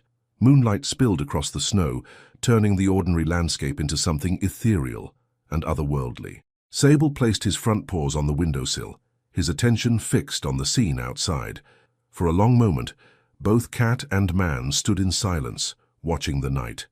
Then, so quietly that Rhett almost missed it, Sable began to purr. It was a rusty sound, as if long unused but unmistakable. Something about the moonlight on snow, about this room with its lingering traces of a life well lived, had touched something in the silent cat. "She would have liked you," Rhett said softly, his throat tightening unexpectedly. Gran always said cats carry wisdom in their silence. That night, after setting out fresh water and making sure Sable was comfortable, Rhett fell into the deepest sleep he had experienced since his grandmother's death. He dreamed of Willow Haven, of walls opening to reveal hidden treasures, of cats with knowing eyes leading the way through shadowed corridors. When he woke just after dawn, he found Sable curled at the foot of his bed, something the shelter staff had said the cat never did in their care. Over the next few weeks, a cautious routine developed. Rhett continued his volunteer work at the shelter, helping with the ongoing crisis caused by the roof collapse. The board had approved emergency funds for demolition of the damaged wing, but rebuilding would have to wait until they could raise the necessary money. At home, Sable gradually explored more of the house, though he returned regularly to the window in Rhett's grandmother's room. He became more responsive, occasionally accepting gentle pets and even playing with a catnip mouse that Luann had sent home with them. One evening in early March, as the first hints of spring began to soften winter's grip, Rhett sat at the kitchen table sorting through a box of his grandmother's papers. It was the first time he had felt ready to begin the process of organizing her belongings, a task he had avoided for nearly a year. Sable padded into the kitchen and jumped onto the table, something he had never done before.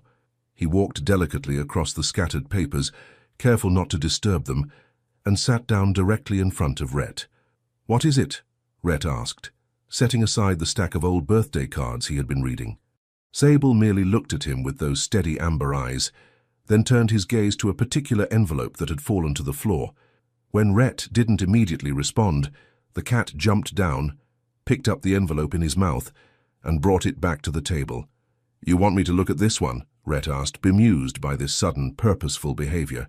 The envelope was old, the paper yellowed with age. It was addressed to his grandmother, postmarked 1987, with a return address from Willow Haven Animal Shelter. The handwriting was precise and formal, the same handwriting Rhett had seen in Abilene March's diary. With careful fingers, he opened the fragile envelope and removed a single sheet of paper, covered in the same meticulous script. "Dear Mrs. Lancaster, your generous donation to Willow Haven Animal Shelter is deeply appreciated. As requested, the funds have been allocated to the Milo Memorial Fund, which supports medical care for our most vulnerable residents. I was touched by your letter and the story of your own beloved companion. The connection we share with these creatures transcends ordinary understanding, as I believe you know all too well. You asked if I have found peace since Milo's passing. The truth is both simple and complex. He remains with me in ways I cannot fully articulate. Sometimes on quiet evenings, I still hear the soft pad of his feet in the hallway, or feel the weight of him settling on the bed beside me. Perhaps these are merely the echoes of memory, the mind's way of holding on to what the heart cannot bear to lose. Or perhaps they are something more, a continuation of the bond that death may transform but cannot sever. The memorial I created for him brings me comfort. To know that a piece of him, and of our life together, remains within these walls feels right somehow. Perhaps someday someone will discover it and understand what he meant to me, to this place, to the hundreds of animals who found homes because of one small kitten I couldn't leave behind. Thank you again for your kindness and for sharing your own story with me. In our grief, we find unexpected kinship. With warmest regards, Abilene March Director, Willow Haven Animal Shelter." Rhett read the letter twice, his heart beating faster with each word. He looked at Sable, who sat watching him with unblinking attention. "Gran knew Abilene," he whispered. "She donated to the shelter back then. But why had Sable wanted him to see this particular letter? And how had the cat known it was there, buried among dozens of other papers?" Curious now, Rhett began searching through the box more systematically. Near the bottom, he found a small leather-bound book. Not a diary, but a photo album. Inside were photographs he had never seen before. His grandmother as a young woman, smiling beside a large black cat with white paws. On the first page, in his grandmother's flowing handwriting, was an inscription: "Shadow, my silent guardian, my heart's companion, 1970-1986. The date struck Rhett immediately. Shadow had died around the same time as Abilene's Milo. Was that the connection? Had his grandmother reached out to Abilene because they had both lost beloved cats in the same year? He continued turning the pages, finding more photographs of Shadow throughout his life, playing in a garden, sleeping in a patch of sunlight, sitting regally on what looked like the very windowsill that now fascinated Sable. Midway through the album, he found something unexpected.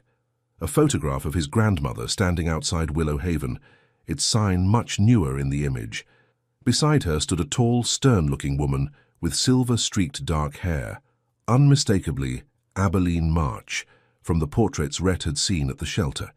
And at their feet, sitting side by side as if in conversation, were two black cats, Milo with his white chest patch and Shadow with his distinctive white paws.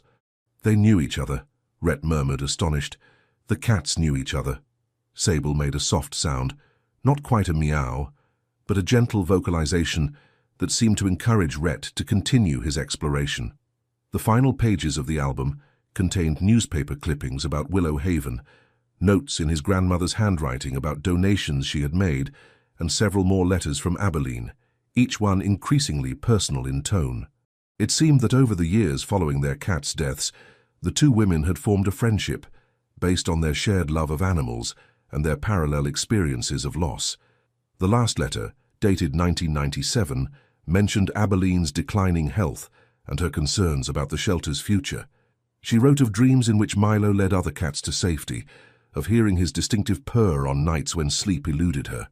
"I sometimes wonder," she had written, "if they are still with us in ways we cannot comprehend, not as ghosts precisely, but as guides. Shadow and Milo knew each other in life. Perhaps they still walk together somewhere beyond our understanding, leading others home when they lose their way." Rhett sat back, overwhelmed by the unexpected connection. His grandmother, whom he had thought he knew completely, had shared this significant relationship with the founder of Willow Haven. Their cats had been friends, and somehow decades later Sable had appeared at the shelter, drawn inexorably to the wall where Abilene had hidden her memorial to Milo. "Did you know?" he asked softly, looking at Sable. "Is that why you came to us?" The cat merely blinked slowly, that deliberate gesture that cat lovers recognize as affection. Then he stood, stretched, and jumped down from the table, walking with purpose toward the stairs. Rhett followed, the album still in his hands, as Sable led him not to his grandmother's room as expected, but to the small study at the end of the hall. This had been his grandfather's room originally, and later, as his grandmother's mobility decreased, she had converted it into a sitting room where she could read and watch the birds at the feeders outside. Sable went directly to the old roll-top desk in the corner, a family heirloom that had been closed since his grandmother's passing. Rhett had avoided opening it, seeing it as the most personal of her spaces, the one that would make her absence most acutely felt. The cat sat before it, looking back at Rhett expectantly. With slightly trembling hands, Rhett unlocked the desk and rolled up the wooden top. Inside, everything was meticulously organized. Bills in one cubby, personal correspondence in another, a stack of birthday cards she had purchased in advance for family members, each one labeled with a name and date. And there, in the center drawer, was a sealed envelope with his name written on it in his grandmother's handwriting. The ink was faded, suggesting it had been written some time ago. Rhett sat in the desk chair, suddenly breathless. Had she known? Had she left this for him to find when he was ready? He opened the envelope carefully, unfolding the single sheet of paper inside. The letter was dated 3 months before her death, during a period when her mind had still been clear, before the confusion of her final weeks. "My dearest Rhett, if you're reading this, I am gone, and you have finally found the courage to open this desk. I know how hard change is for you, how deeply you feel the weight of endings. That sensitivity is your greatest gift, though I know it often feels like a burden. There is something I want you to know, something I should have told you years ago, but could never find the right words for. Do you remember the stories I told you about Shadow, my cat before you were born? How he always seemed to know when I was sad, how he would sit with me through the darkest nights after your grandfather passed. What I never told you was that Shadow was more than a pet to me. He was a kind of guardian, a silent witness to my life who saw me more clearly than any human ever could. When he died, I thought that kind of connection came once in a lifetime, but then you came to live with me after your parents' accident. This solemn little boy with watchful eyes who noticed everything, who felt everything so deeply. And I recognized in you what I had loved in Shadow, that capacity for wordless understanding, for being present without needing to fill the silence. You have been my second guardian, Rhett, my human shadow.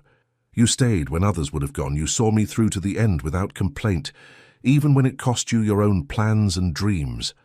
Now I need you to do the hardest thing. I need you to go, to leave this house of memories and make your own life. I've arranged everything with Mr. Burnside at the bank. The house is yours, but so is the freedom to sell it, if that's what you need to move forward. And one more thing. In the bottom drawer, you'll find a sealed box. I've left instructions that it should be given to Willow Haven Animal Shelter after my passing, but I think now that it would be better coming from you. It contains something that belongs there, something connected to a promise I made long ago. Remember that you are loved always, and that sometimes guardians need guarding too. All my love."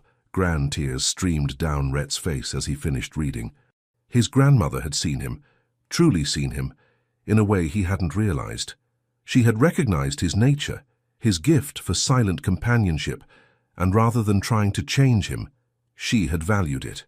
With Sable watching attentively, Rhett opened the bottom drawer. Inside was a small wooden box, similar in craftsmanship to the one they had found in the wall at Willow Haven. A note attached to it read simply, "For Abilene's collection." A promise kept. Carefully, Rhett lifted the box and placed it on the desk. When he opened it, he found a collection of items arranged with obvious care. Photographs of Shadow, a blue collar with silver tags, several letters in Abilene's handwriting, and at the center a small carved wooden cat, its surface smooth from years of handling. The final item in the box was a sealed envelope addressed to the Keeper of Willow Haven. Inside was a letter in his grandmother's handwriting, explaining that she and Abilene had made a pact. If anything happened to either of them, the survivor would ensure that their cat's memories were preserved together at the shelter they both loved. Abilene had fulfilled her part by creating the memorial inside the wall. But his grandmother had been too ill in her final years to complete her side of the promise. "And now it's my turn," Rhett whispered, looking at Sable. "That's why you're here, isn't it? To remind me of a promise she couldn't keep." Sable made that soft sound again, not quite a meow, but something more deliberate. Then he stood, walked across the desk, and gently bumped his head against Rhett's hand. That night, with the box safely stored on his bedside table, Rhett slept fitfully, his dreams filled with images of cats walking through walls, of hidden rooms discovered behind peeling paint, of his grandmother and Abilene March sitting together while their beloved companions prowled the edges of memory. When he woke just before dawn, Sable was sitting on his chest, those amber eyes fixed on his face with an intensity that made Rhett's breath catch. For the first time since arriving at the house, the cat began to purr loudly, the vibration spreading warmth through Rhett's body. "I understand," Rhett said softly, reaching up to stroke the cat's worn black fur. "We'll go to the shelter today. We'll keep their promise." Sable blinked slowly, then settled more comfortably on Rhett's chest, his purr deepening. Outside, the first birds of spring began their morning songs, and somewhere in the walls of the old house, something settled with a sigh that sounded almost like relief. The following morning dawned clear and bright, with a warmth that hinted at spring's approach, despite the lingering patches of snow. Rhett drove to Willow Haven with Sable riding quietly in his carrier and his grandmother's wooden box secure on the passenger seat. At the shelter, he found Luann in her office surrounded by paperwork, insurance forms, contractor estimates, and fundraising proposals, all competing for her attention. The dark circles under her eyes spoke of sleepless nights and mounting concerns. "Rhett," she greeted him, looking up with a tired smile. "How's our mysterious friend adjusting to home life?" "Better than I expected," he replied, setting Sable's carrier down and opening the door. The cat emerged calmly, surveying the office with casual interest. "But I've discovered something I think you should see." Over the next hour, Rhett shared his grandmother's letter, the photographs of Shadow, and the story of the friendship between Eileen Lancaster and Abilene March, two women connected by their love for their cats and for the shelter that had brought them together. "So your grandmother and Abilene made a pact," Luann said thoughtfully, examining the carved wooden cat from the box. "Each would preserve the memory of the other's cat if one of them passed first." Rhett nodded. Abilene kept her promise by creating the memorial inside the wall, but Gran's health declined too quickly for her to fulfill her side of it. "I think that's why Sable came here, to finish what she started." It sounded fanciful when spoken aloud, a story more suited to fiction than reality. And yet, as they both watched Sable calmly grooming himself on Luann's desk, the weight of coincidence seemed too heavy to ignore. "The note that came with him," Luann mused. "Forgive me. Do you think—" "I don't know who left him at the shelter," Rhett admitted. "But maybe someone connected to Gran knew about the promise. Maybe they were asking forgiveness for not bringing these items themselves, for leaving it to Sable to show us the way." Luann was quiet for a moment, absently stroking the wooden cat with her thumb. Then she straightened in her chair, decision replacing exhaustion in her expression. "The board approved the display case for Abeline's memorial," she said. "We're installing it next week, once the demolition of the old wing is complete. What if we expanded it? Made it a tribute to both Abeline and your grandmother, to Milo and Shadow?" Rhett's face brightened at the suggestion. "You'd do that?" "Of course," Luann assured him. "Your grandmother was clearly an important part of Willow Haven's history. And after everything that's happened with Sable," she shook her head, still marveling at the strange series of events. "Well, it feels right, doesn't it?" Together, they began planning the display. They would combine items from both boxes: Abeline's diary and Milo's collar, alongside Shadow's photographs and the carved wooden cat. The story of the two women's friendship would be shared, along with Sable's remarkable role in bringing it all to light. As they worked, volunteers and staff members drifted in, drawn by curiosity about Sable's return. Each listened in growing amazement as Rhett recounted his discoveries. "It's like something from a movie," Marcy declared, echoing her earlier sentiment when they had found the box in the wall. "Or a novel," Eleanor added, her aged eyes twinkling. "One of those heartwarming ones where animals know more than people think they do." By mid-afternoon, the shelter was buzzing with the story. Even the most practical-minded staff members found themselves glancing at Sable with newfound wonder as he prowled the offices, occasionally pausing to accept gentle pets or treats.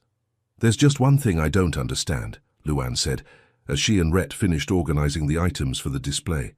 "Why did Sable stare at that wall for so long? Why didn't he lead us to the box sooner?" Rhett considered the question, watching as Sable curled up on a patch of sunlight streaming through the window. "Gran always said that some things can't be rushed. That understanding comes when you're ready for it, not when you demand it." "You think he was waiting for us to be ready?" Luann asked. "Or for the right moment," Rhett suggested. "If we had found the box months ago before the roof damage, would we have made the connection to my grandmother? Would I have been ready to go through her things, to find her letter?" The possibility hung in the air between them, that Sable's months of silent waiting had been not just about finding the box, but about timing, about ensuring that all the pieces would align when the moment was right. "Well," Luann said finally, closing the lid on the combined collection of memories, "ready or not, the demolition starts tomorrow. I'm glad we found it when we did." As if on cue, Terry appeared in the doorway. "Contractors are all set for first thing tomorrow," he reported. "They'll start with removing what's left of the roof, then take down the walls section by section." "Will we be able to watch?" Rhett asked. "It feels important somehow to be there when it happens." "From a safe distance," Terry confirmed. "They'll set up a perimeter, but you'll be able to see everything from the parking lot." That evening, as Rhett prepared to take Sable home, Luann walked them to the car. The sun was setting, casting long shadows across the snow-patched grounds and turning the old wing's broken roofline into a jagged silhouette against the pink-streaked sky. "You know," she said thoughtfully, "when all this is over and we rebuild, we should consider naming the new wing after Abeline and your grandmother. The March Lancaster wing has a nice ring to it, don't you think?" Rhett smiled, touched by the suggestion. Gran would have liked that. She wasn't one for recognition, but knowing she'd be linked with Abeline and with the shelter forever, yes, she would have approved. As they drove away, Luann remained in the parking lot, watching until their taillights disappeared around the bend in the road. Then she turned back to the shelter, to the old wing that had stood for nearly 50 years, to the wall that had guarded Abeline's memories all this time. "Goodbye, old friend," she whispered to the building. "Thank you for keeping your secrets until we were ready to hear them." The next morning, a small crowd gathered in the Willow Haven parking lot. Staff, volunteers, and even a few community members who had heard the remarkable story stood behind the safety barriers, watching as the demolition crew prepared to begin their work. Rhett stood with Sable in his arms, the cat unusually relaxed despite the noise and activity. Luann stood beside them, her camera ready to document the end of one chapter in the shelter's history and the beginning of another. "It's strange," Rhett said as the first sections of damaged roof were removed. "I should feel sad, watching it come down, but instead I feel, I don't know, peaceful somehow." Luann nodded in understanding. "Because the memories aren't in the walls anymore. They're with us where they belong." The demolition proceeded methodically, the crew carefully dismantling the structure piece by piece.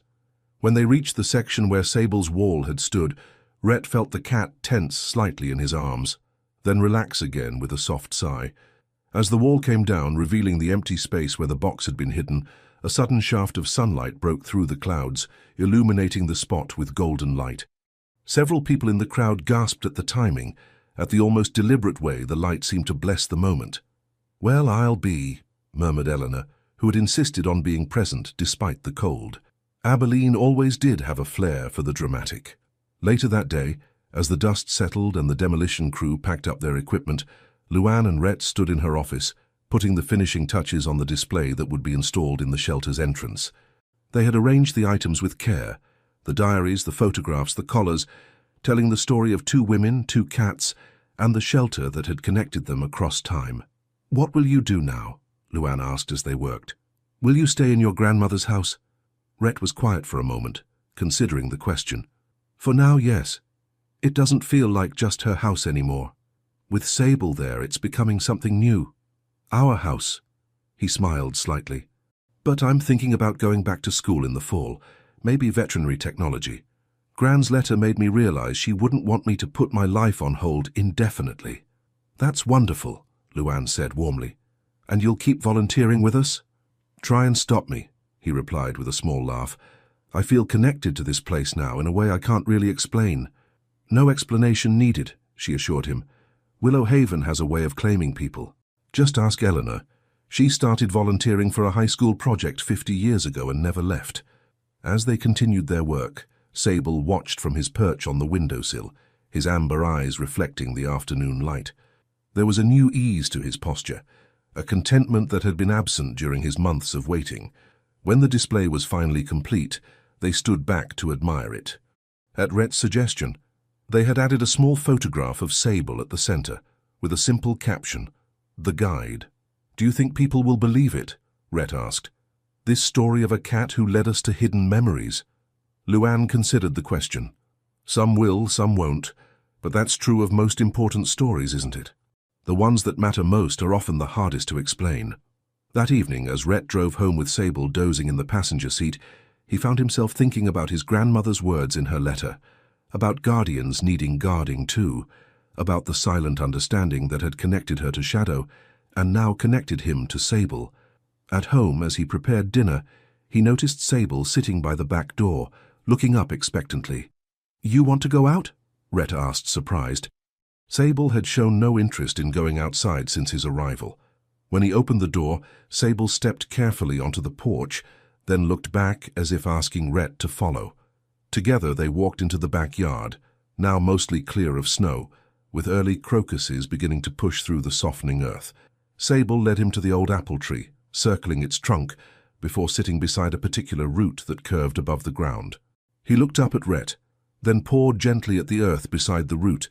Curious, Rhett knelt down. The ground here seemed slightly disturbed, as if it had been dug up and replaced at some point. With a sudden understanding, he realized what this spot must be. "Shadow," he whispered. "This is where Gran buried Shadow." Sable made his soft, not quite meow sound, then rubbed his head against Rhett's hand. His amber eyes seemed to hold a knowledge beyond words, a connection to things Rhett could feel but not articulate. As the evening light faded and the first stars appeared in the darkening sky, Rhett sat beside the old apple tree with Sable in his lap, feeling an unexpected sense of completion, of circles closing and new ones beginning. "I think I understand now," he told the cat softly. "Why you came to us, why you waited so patiently. It wasn't just about finding the box or keeping a promise." Sable looked up at him, his amber eyes reflecting the fading light. "It was about showing us that love doesn't end, that it changes form, finds new vessels, but continues. Like Milo and Shadow's friendship living on through you, like Gran and Abilene's connection surviving through their memories." The cat purred in response, a sound of such deep contentment that Rhett felt tears prick at his eyes. He stroked Sable's worn black fur, noticing how it had already begun to regain its luster in the weeks since they had found the box. "Thank you," he whispered, "for guiding us, for waiting until we were ready to understand." As night settled fully over the old house with its whispered memories and newfound peace, Rhett and Sable made their way back inside. The path ahead still held uncertainty, grief not fully processed, changes yet to be embraced. But there was also this, the steady presence of a companion who had come into his life at exactly the right moment, who had shown him that sometimes the most important connections transcend ordinary understanding, and that sometimes, when we think we are the guardians, we are also being guarded. April arrived with a flourish of color and sound, daffodils nodding in gentle breezes, birds reclaiming territories with enthusiastic songs, and the sweet scent of awakening earth rising from the warming ground. At Willow Haven, the demolition site had been cleared, leaving an open space where the old wing had stood for nearly 50 years. The display commemorating Abilene March and Eileen Lancaster had become something of a local attraction. People who had adopted animals from the shelter over the decades came to see it, often sharing their own stories of pets, who had seemed to understand more than ordinary animals, who had come into their lives at precisely the moment they were needed. "It's becoming a kind of community scrapbook," Luann told Rhett one Saturday morning, as they watched an elderly man carefully place a photograph of himself as a young boy with a shelter dog beside the display. "People want to be part of the story." Rhett nodded, understanding the impulse. "Gran used to say that the stories we tell become the world we live in. Maybe they're all trying to create a world where these connections make sense." In the weeks since the discovery of his grandmother's box, Rhett had undergone a subtle transformation. The hesitant, withdrawn young man who had first volunteered at Willow Haven had begun to emerge from his shell. He spoke more readily, smiled more often, and had even taken the lead in organizing a fundraising campaign for the new wing. "The contractors can start foundation work next month," Luann reported, as they walked through the shelter, checking on the animals. "The board approved the final plans yesterday. We're calling it the March Lancaster wing, just as we discussed." Rhett's face brightened at the news. "That's wonderful. I've been thinking about something for the opening ceremony if you're interested." "I'm all ears," Luann encouraged. "What if we created a time capsule of our own, something to be built into the new walls with messages and memories from everyone who's been part of Willow Haven's story, a continuation of what Abilene started?" Luann considered the idea, clearly intrigued. "I love it. We could invite past adopters, volunteers, everyone who's been touched by the shelter to contribute something small. To be opened. When? 50 years from now?" "Exactly," Rhett agreed, his enthusiasm growing. "A gift to whoever's running Willow Haven in the future, a way of connecting past, present, and future." As they discussed the details, Sable appeared from the direction of the adoption room, where he had become something of a celebrity among visitors. Though he still lived with Rhett, he came to the shelter almost daily, seemingly content to divide his time between his two homes. The change in him was remarkable.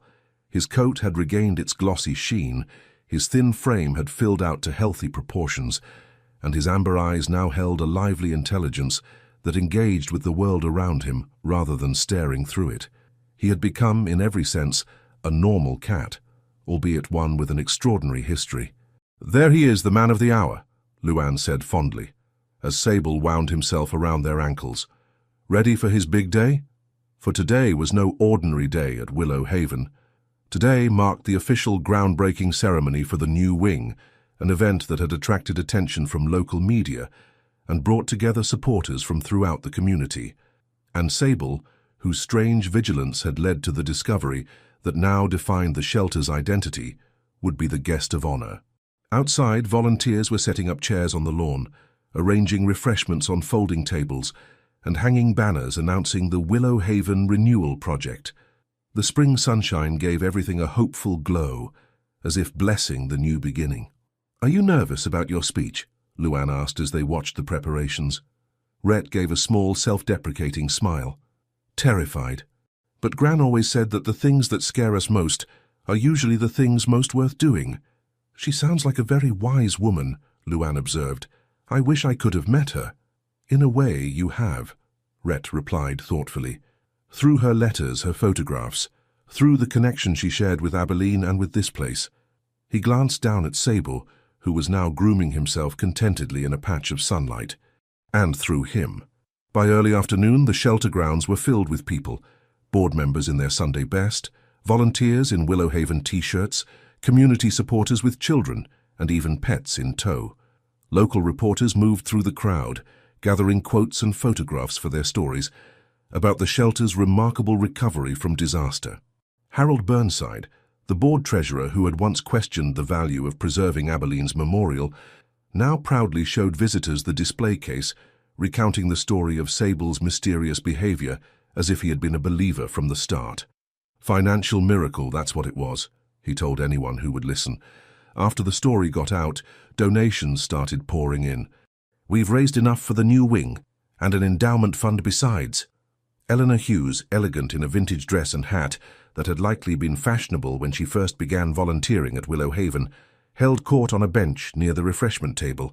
At 82, she was the last living link to Abilene March, and her recollections of the shelter's early days were in high demand. "Oh, Abilene would be pleased," she assured a group of younger volunteers. Not with the fuss, she never cared for that, but with knowing that her work continues, that the shelter she built with nothing but determination and love for animals will stand for another 50 years at least. As the time for the ceremony approached, Luann gathered everyone around the cleared space where the old wing had stood, and where the new construction would soon begin. A ceremonial shovel with a bright red ribbon tied to its handle stood ready for the groundbreaking. "Friends of Willow Haven," she began, her voice carrying clearly across the attentive crowd, "thank you all for coming today to celebrate not just a new building, but a renewal of purpose. When the roof collapsed this winter, we thought we were facing a crisis. What we didn't realize was that we were being given a gift, the chance to discover the heart of our shelter's history and to reconnect with the vision that Abilene March had when she founded this place nearly 50 years ago." She continued, acknowledging the generous donations that had made the reconstruction possible, thanking the board members and volunteers who had worked tirelessly through the crisis. Then her voice softened as she turned to the most remarkable aspect of the story. "Many of you have heard about Sable, the cat who led us to a hidden treasure in our walls. Some might call it coincidence or imagination. But those of us who witnessed his months of patient waiting, who saw his transformation once his mission was complete, know that there are some things that defy simple explanation." At the sound of his name, Sable, who had been sitting contentedly at Rhett's feet, stood and stretched. Then, to everyone's surprise, he walked deliberately to the center of the cleared space, sat down, and looked expectantly at the gathered crowd. A ripple of delighted laughter and murmurs spread through the audience. Cameras clicked as people hurried to capture the moment. "I think our guest of honor is ready for the main event," Luann said with a smile. "And now, I'd like to introduce someone who has become an integral part of our Willow Haven family. Rhett Lancaster, whose grandmother's friendship with Abilene March has added a new dimension to our shelter's story, will share a few words before we break ground on the March Lancaster wing." As Rhett stepped forward, a smattering of applause greeted him. His face flushed slightly at being the center of attention, but he took a deep breath and began to speak. "My grandmother, Eileen Lancaster, taught me that the most important things in life are often the quietest," he began, his voice gaining strength with each word. "That love doesn't always announce itself with grand gestures, but reveals itself in patient presence, in the willingness to sit with someone through their darkest moments without trying to fix or change anything." He glanced at Sable, who remained seated in the center of the future building site, watching him with those intent amber eyes. "When I first started volunteering at Willow Haven, I was drawn to Sable because I recognized something in him, that same quiet determination, that same patient waiting that I had seen in my grandmother during her final years. I didn't understand what he was waiting for, but I respected his commitment to it." Rhett's gaze swept across the gathered faces, finding unexpected confidence in their attentive expressions. "What we discovered inside that wall was more than just a box of memories. It was evidence of a friendship between two remarkable women who understood that sometimes the connections that matter most are the ones that can't be explained in ordinary terms. My grandmother and Abilene March recognized in each other a shared understanding that animals are not just pets to be owned, but companions who walk beside us through life, who sometimes see more clearly than we do what truly matters." He reached into his pocket and withdrew a small wooden box, similar to the ones they had found but new, its wood still pale and unweathered. "Today, as we break ground on the new March Lancaster wing, we're also beginning a new tradition. This time capsule will be built into the walls of the new structure, containing messages and mementos from everyone who wishes to contribute. 50 years from now, perhaps some other dedicated cat will lead the future caretakers of Willow Haven to discover it, continuing the circle that Abilene and my grandmother began. A murmur of approval rippled through the crowd. Children who had been fidgeting during the speeches suddenly perked up at the mention of a time capsule, their imaginations captured by the idea of sending messages to the future. In closing, Rhett said, his voice growing softer but no less clear, I want to share something my grandmother wrote in her final letter to me, which Sable helped me find. She said, remember that you are loved, always, and that sometimes guardians need guarding too. He looked directly at Sable, who had not moved from his spot at the center of attention. I think that's what Willow Haven has always been about. Not just humans guarding animals, but allowing ourselves to be guarded by them as well. Allowing them to show us how to love better, how to wait more patiently, how to find joy in the simplest moments. As Rhett stepped back, the applause was immediate and heartfelt. Luann wiped a tear from her eye before stepping forward again, ceremonial shovel in hand. And now, she announced, the moment we've all been waiting for, the official groundbreaking for the March Lancaster wing of Willow Haven Animal Shelter. Harold Burnside joined her, along with the mayor of Millfield and several other dignitaries. Together they posed with the shovel, pushing it into the soft spring earth as photographers captured the moment. As the first scoop of soil was turned, Sable stood up from his spot and walked deliberately to Rhett's side. He looked up at the young man who had sat with him through his long vigil, then back at the freshly turned earth where the new wing would rise. What do you think, buddy? Rhett asked softly, kneeling beside him. Did we get it right? In response, Sable began to purr, not the hesitant, rusty sound of those first weeks in Rhett's home, but a full, resonant rumble that seemed to vibrate with contentment. He rubbed his head against Rhett's hand, then walked once more to the center of the building site. There, to the delight of the watching crowd, he circled 3 times and settled himself comfortably on the ground, as if giving his final approval to the proceedings. Well, I guess that settles it, Luann laughed, addressing the audience. If Sable approves, who are we to argue? The ceremony transitioned into a celebration, with people mingling over refreshments, children decorating small cards to include in the time capsule, and volunteers proudly showing visitors around the shelter. Through it all, Sable remained in his chosen spot, accepting occasional pets and treats from admirers, but always returning to his self-appointed position at the center of what would become the new wing. Later, as the crowd began to thin and the afternoon shadows lengthened, Luann found Rhett sitting quietly on a bench near the building site, watching as Sable finally rose and began exploring the perimeter of the marked foundation. You did wonderfully today, she told him, settling beside him. Your grandmother would be proud. Rhett smiled, a genuine expression that transformed his usually solemn face. I think she was here, in a way. Her and Abilene both. And Shadow and Milo, Luann suggested, only half joking. Why not? Rhett replied, watching as Sable investigated a corner of the site with particular interest. Gran always said that love doesn't disappear. It just changes form. They sat in comfortable silence for a moment, observing as the last of the guests departed and the shelter staff began cleaning up from the event. Have you thought any more about veterinary school? Luann asked eventually. They had discussed the possibility several times over the past few weeks, with Luann gently encouraging Rhett to consider his future beyond Willow Haven. He nodded, his expression growing more serious. I've requested information from the community college program. It's a 2-year commitment, and I could still volunteer here part-time while I study. That's wonderful, Luann said warmly.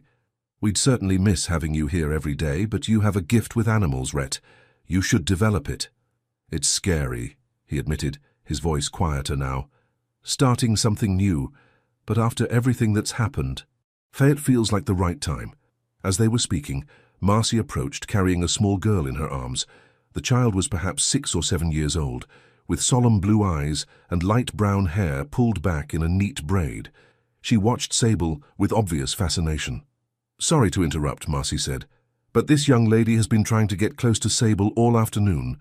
Her grandmother said it was all right if we introduced them properly before they leave. Of course, Rhett replied, gesturing for them to join him on the bench. What's your name? The girl regarded him seriously before answering in a small, clear voice. Tessa, she pointed to Sable. Is that the magic cat? The one who found the treasure in the wall? Rhett smiled at her directness. That's him. His name is Sable. Can I pet him? Tessa asked, her eyes never leaving the cat. We can ask him, Rhett suggested. Cats like to decide for themselves who pets them. He made a soft, clicking sound to attract Sable's attention. The cat looked up from his explorations, regarded the small group for a moment, then trotted over with a confident air that would have been unimaginable months ago. He stopped in front of the bench, looking directly at Tessa with evident interest. Marcy set the child down, and Tessa carefully lowered herself to Sable's level, moving with the deliberate care of someone who understands the importance of approaching animals gently. She extended her hand, palm down, allowing Sable to sniff her fingers. Hello, she said softly. I heard about what you did, about how you waited a really long time without giving up. Sable sniffed her hand thoroughly, then to everyone's surprise stepped forward and rubbed his head against her arm, his purr audible even without touching him. He likes me, Tessa whispered, her face lighting up with quiet joy. He certainly does, Rhett agreed, watching the interaction with interest. There was something about the child's gentle demeanor that reminded him of himself at that age. Observant, serious, careful with her words and movements. Tessa sat on the ground, and Sable promptly climbed into her lap, circling once before settling comfortably. She stroked his back with small, gentle hands, her touch clearly pleasing to the cat, who had once shunned all contact. My Grammy says I'm good with animals because I know how to be quiet, she confided to Rhett. Other kids are too loud and scary for them. Your Grammy is very wise, he replied, noting how naturally Sable had taken to her. Sometimes the most important things happen in the quiet moments. I wait too, she added after a moment, her gaze still on Sable. Like he did. Wait for what? Rhett asked gently. Tessa was quiet for so long that he thought she might not answer. When she finally spoke, her voice was even softer than before. For things to be okay again. For the sad to go away. Something in her simple words struck a chord with Rhett. He recognized in her the same patient endurance he had seen in his grandmother during her illness, in Sable during his months of waiting, and perhaps most of all, in himself during the long years of feeling different, of not quite belonging in the world. Sometimes, he said carefully, the sad doesn't go away completely, but it gets smaller, and there's room for other feelings beside it. Like how Sable was sad for a long time, but now he can be happy too. Tessa considered this, her small face solemn. Like having rain and sunshine on the same day? Exactly like that, Rhett agreed, touched by her understanding. Tessa, honey, it's time to go, called an older woman who was approaching from the parking lot. Grammy needs to get home for her medicine. The child looked up, visibly reluctant to leave her new feline friend. Can I come see him again? She asked Rhett. Of course, he assured her. Sable and I are here most days. You and your grandmother are welcome any time. As Tessa gently lifted Sable from her lap and set him on the ground, she leaned close to his ear and whispered something that Rhett couldn't hear. The cat remained sitting beside her for a moment, his amber eyes fixed on her face as if memorizing it. Then, just before she stood to leave, he stretched up and touched his nose to her hand, a gesture of connection that brought a smile to her serious little face. What did you whisper to him? Rhett asked, as she prepared to join her grandmother. Tessa looked up at him, those solemn blue eyes holding a wisdom beyond her years. I told him I understand about waiting in silence. That it's okay. Something about her words, or perhaps the way she said them, with such simple certainty, made Rhett's chest tighten with emotion. He watched as she walked away, her small hand in her grandmother's weathered one, and felt as if he had witnessed something significant, though he couldn't have explained exactly what. Well, said Luann, who had observed the entire interaction, it seems Sable has made another connection. Rhett nodded, still watching as Tessa and her grandmother drove away. There was something about her, a kind of old soul quality, like she understands things most kids her age wouldn't. The same could be said about you, Luann pointed out gently. Maybe that's why Sable responded to both of you so strongly. You recognize each other. As the shelter grounds emptied and the staff finished cleaning up from the event, Rhett and Luann took one last walk around the marked boundaries of the future March Lancaster wing.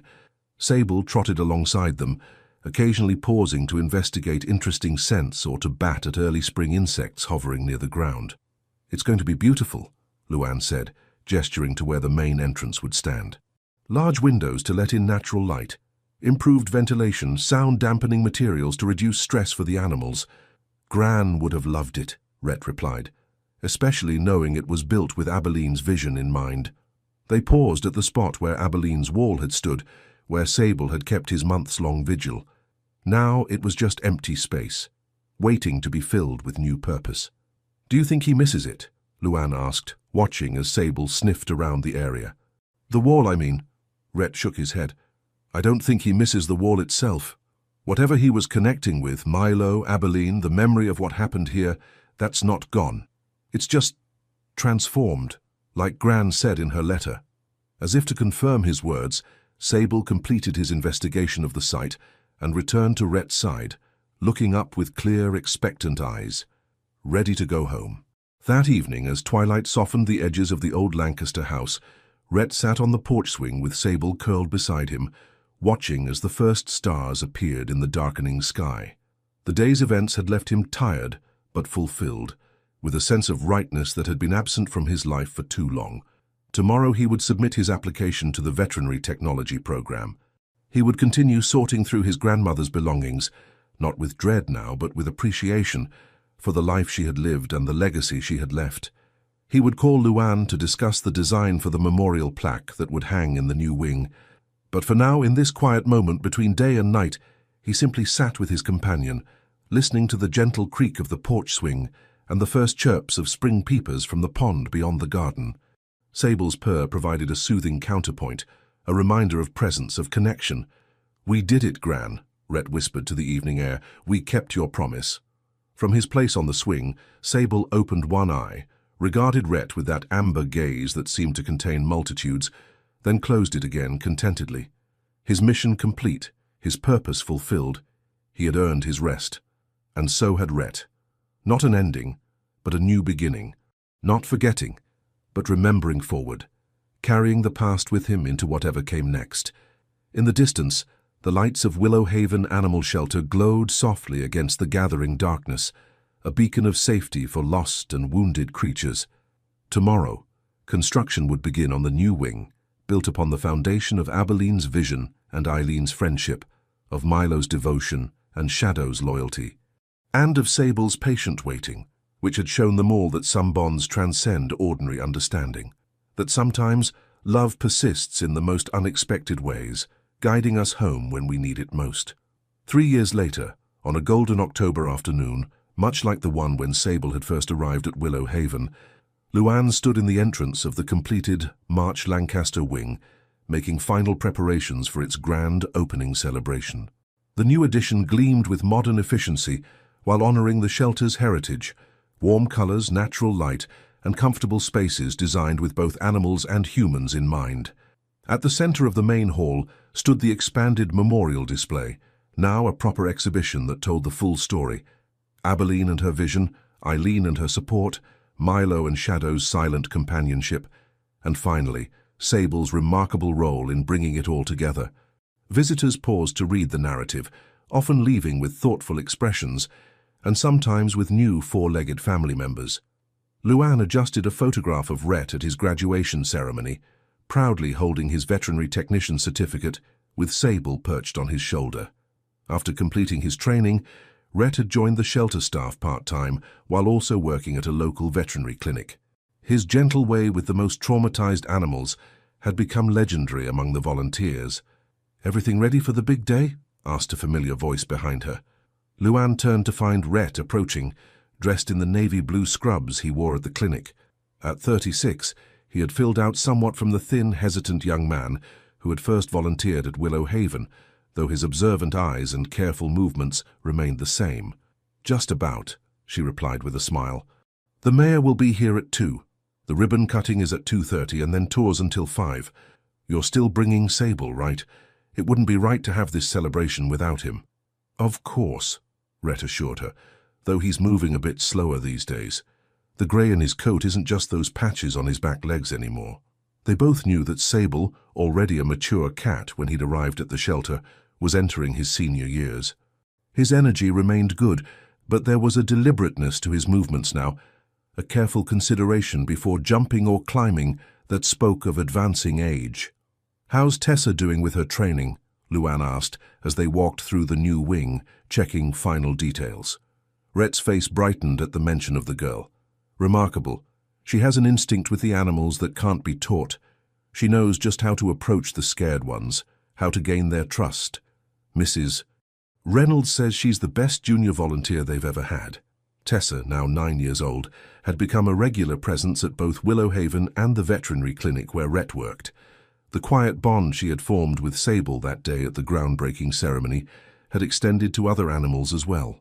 She had a particular gift for connecting with the most traumatized cases, the dogs who cowered at the back of their kennels, the cats who hissed at any approach.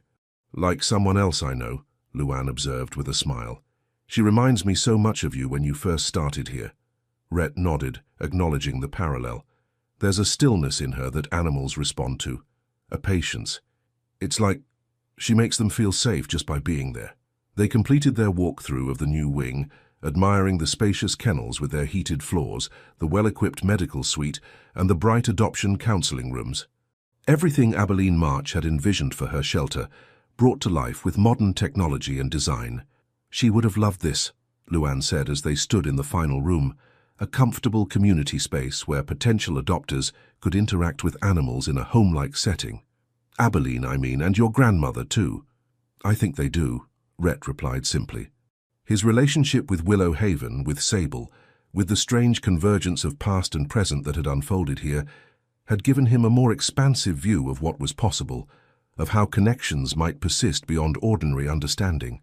That afternoon, as the community gathered to celebrate the completion of the new wing, there was a sense of coming full circle. Many of the same people who had attended the groundbreaking ceremony 3 years earlier returned to see the finished project. Eleanor Hughes, now 85, but still sharp-eyed and elegant, was given a place of honor near the podium. Marcy and the other long-term volunteers beamed with pride as visitors admired the new facilities. Tessa arrived with her grandmother, immediately seeking out Rhett and Sable, who was settled comfortably in a special basket that allowed him to observe the proceedings without being overwhelmed by the crowd. The once solemn little girl had blossomed into a confident young person, though she retained the thoughtful quietness that had first drawn Sable to her. "How's he feeling today?" she asked Rhett, gently stroking Sable's head. "Content," Rhett replied. "Happy to be here, I think. He knows it's important," Tessa said with the same certainty she had always shown when speaking of Sable. "He remembers what happened before." The ceremony proceeded with speeches and acknowledgements, with Luann describing the journey from crisis to opportunity, from a collapsing roof to a renewed mission. When it came time for the ribbon cutting, she insisted that Rhett join her at the front, along with Sable in his basket. "None of this would have been possible without them," she told the gathered crowd. "Without a young man who was willing to believe in something he couldn't explain, and a cat who showed us that patience and persistence can reveal extraordinary truths." As applause filled the air and the ceremonial ribbon was cut, Sable lifted his head and looked directly at the spot where the old wall had stood, where he had maintained his vigilant watch for so many months. For a moment, his amber eyes seemed to focus on something no one else could see, some presence or memory that lingered in the space between past and present. Then he turned his gaze to Tessa, who stood nearby with her hand resting lightly on his basket. Something passed between them, some silent communication that needed no words. "What did he tell you?" Rhett asked later, as the formal part of the celebration gave way to tours and refreshments. Tessa smiled, a warm expression that transformed her serious face. "That it's good to remember, but it's better to live. That waiting ends, but loving doesn't." Her simple wisdom, so reminiscent of his grandmother's, touched Rhett deeply. As they moved through the celebration together, he found himself reflecting on the strange, beautiful journey that had brought them all to this moment. A journey that had begun with a cardboard box left at a shelter gate, with a cat who stared at a wall, with a note that said only "Forgive me." What might have seemed like an ending, the collapse of the old wing, the loss of Abilene's hidden memorial, had instead become a beginning. The story of Milo and Shadow, of Abilene and Eileen, now lived not just in a box inside a wall, but in the hearts and minds of an entire community. It had inspired the renewal of Willow Haven, bringing new resources, new volunteers, new energy to the mission that Abilene had begun so many years ago. And it had changed lives in ways no one could have predicted. Rhett, who had once been trapped in grief and isolation, had found purpose and connection. Tessa, a solemn child carrying her own silent burdens, had discovered a gift for healing wounded spirits. Even Sable, worn and weary when he arrived, had transformed into a contented companion, his mission fulfilled, his remaining days filled with the quiet joy of simply being. As the afternoon light began to soften toward evening, Rhett found himself standing once more at the center of what had once been Abilene's wall. The space was now part of a bright, airy playroom where cats could climb and explore while potential adopters watched and interacted with them. Nothing remained of the cracked concrete and peeling paint that had so captivated Sable. Nothing physical, at least. Yet something lingered. A feeling, perhaps, or a memory held not in mind but in place itself. Rhett had come to believe that his grandmother had been right about memory pockets, about the way spaces absorbed the lives lived within them. Standing here, he could almost feel the layered history. Abilene and Milo, the hidden box, Sable's patient vigil, and now the new life beginning in this transformed space. Sable, who had been napping in his basket, suddenly stood up and stretched. With deliberate movements that belied his age, he climbed out and walked to where Rhett stood, looking up with those knowing amber eyes. "Yes, I feel it too," Rhett said softly, crouching to stroke the cat's worn fur. From across the room, Tessa watched them, her expression thoughtful. Then she walked over, kneeling beside Sable. "He says it's complete now," she said quietly. The circle. Rhett didn't question how she knew this, or why he believed her without hesitation. Some things transcended ordinary understanding, like a cat who stared at a wall for months, like a hidden box preserved for decades, like the invisible threads that connected people and animals across time. "Not complete," he corrected gently, "just beginning a new turn." As the celebration continued around them, the three remained in their quiet communion for a moment longer. A young man who had found his purpose, a child who had discovered her gift, and a cat who had guided them both to unexpected healing. Silent guardians of a story that would continue long after them, in ways they couldn't imagine. Outside, as twilight approached, visitors began to depart, carrying with them brochures about adoption, donation forms, and the story of Willow Haven's remarkable renewal. Many paused at the memorial display on their way out, taking a final look at the photographs of Abilene and Milo, Eileen and Shadow, and of course Sable himself. And beside the display, unnoticed by most, a small black cat with white paws, one of the shelter's newest residents, sat watching the proceedings with unusual intensity. As the last visitors departed, it turned its gaze to the wall where the time capsule had been sealed during construction, containing messages and mementos from all those whose lives had been touched by Willow Haven. The cat's eyes, a striking amber color, held a familiar focus. Patient, knowing, content to wait for as long as necessary. Waiting, perhaps, for someone new to notice. For the story to continue, as all the best stories do. Not with an ending, but with a promise of what might come next. Not all cats wait to be chosen. Some are there to show us that love doesn't get lost. It changes form, crosses silences, and hides in forgotten walls, until attentive eyes find it once more. And the silence at last transforms into peace,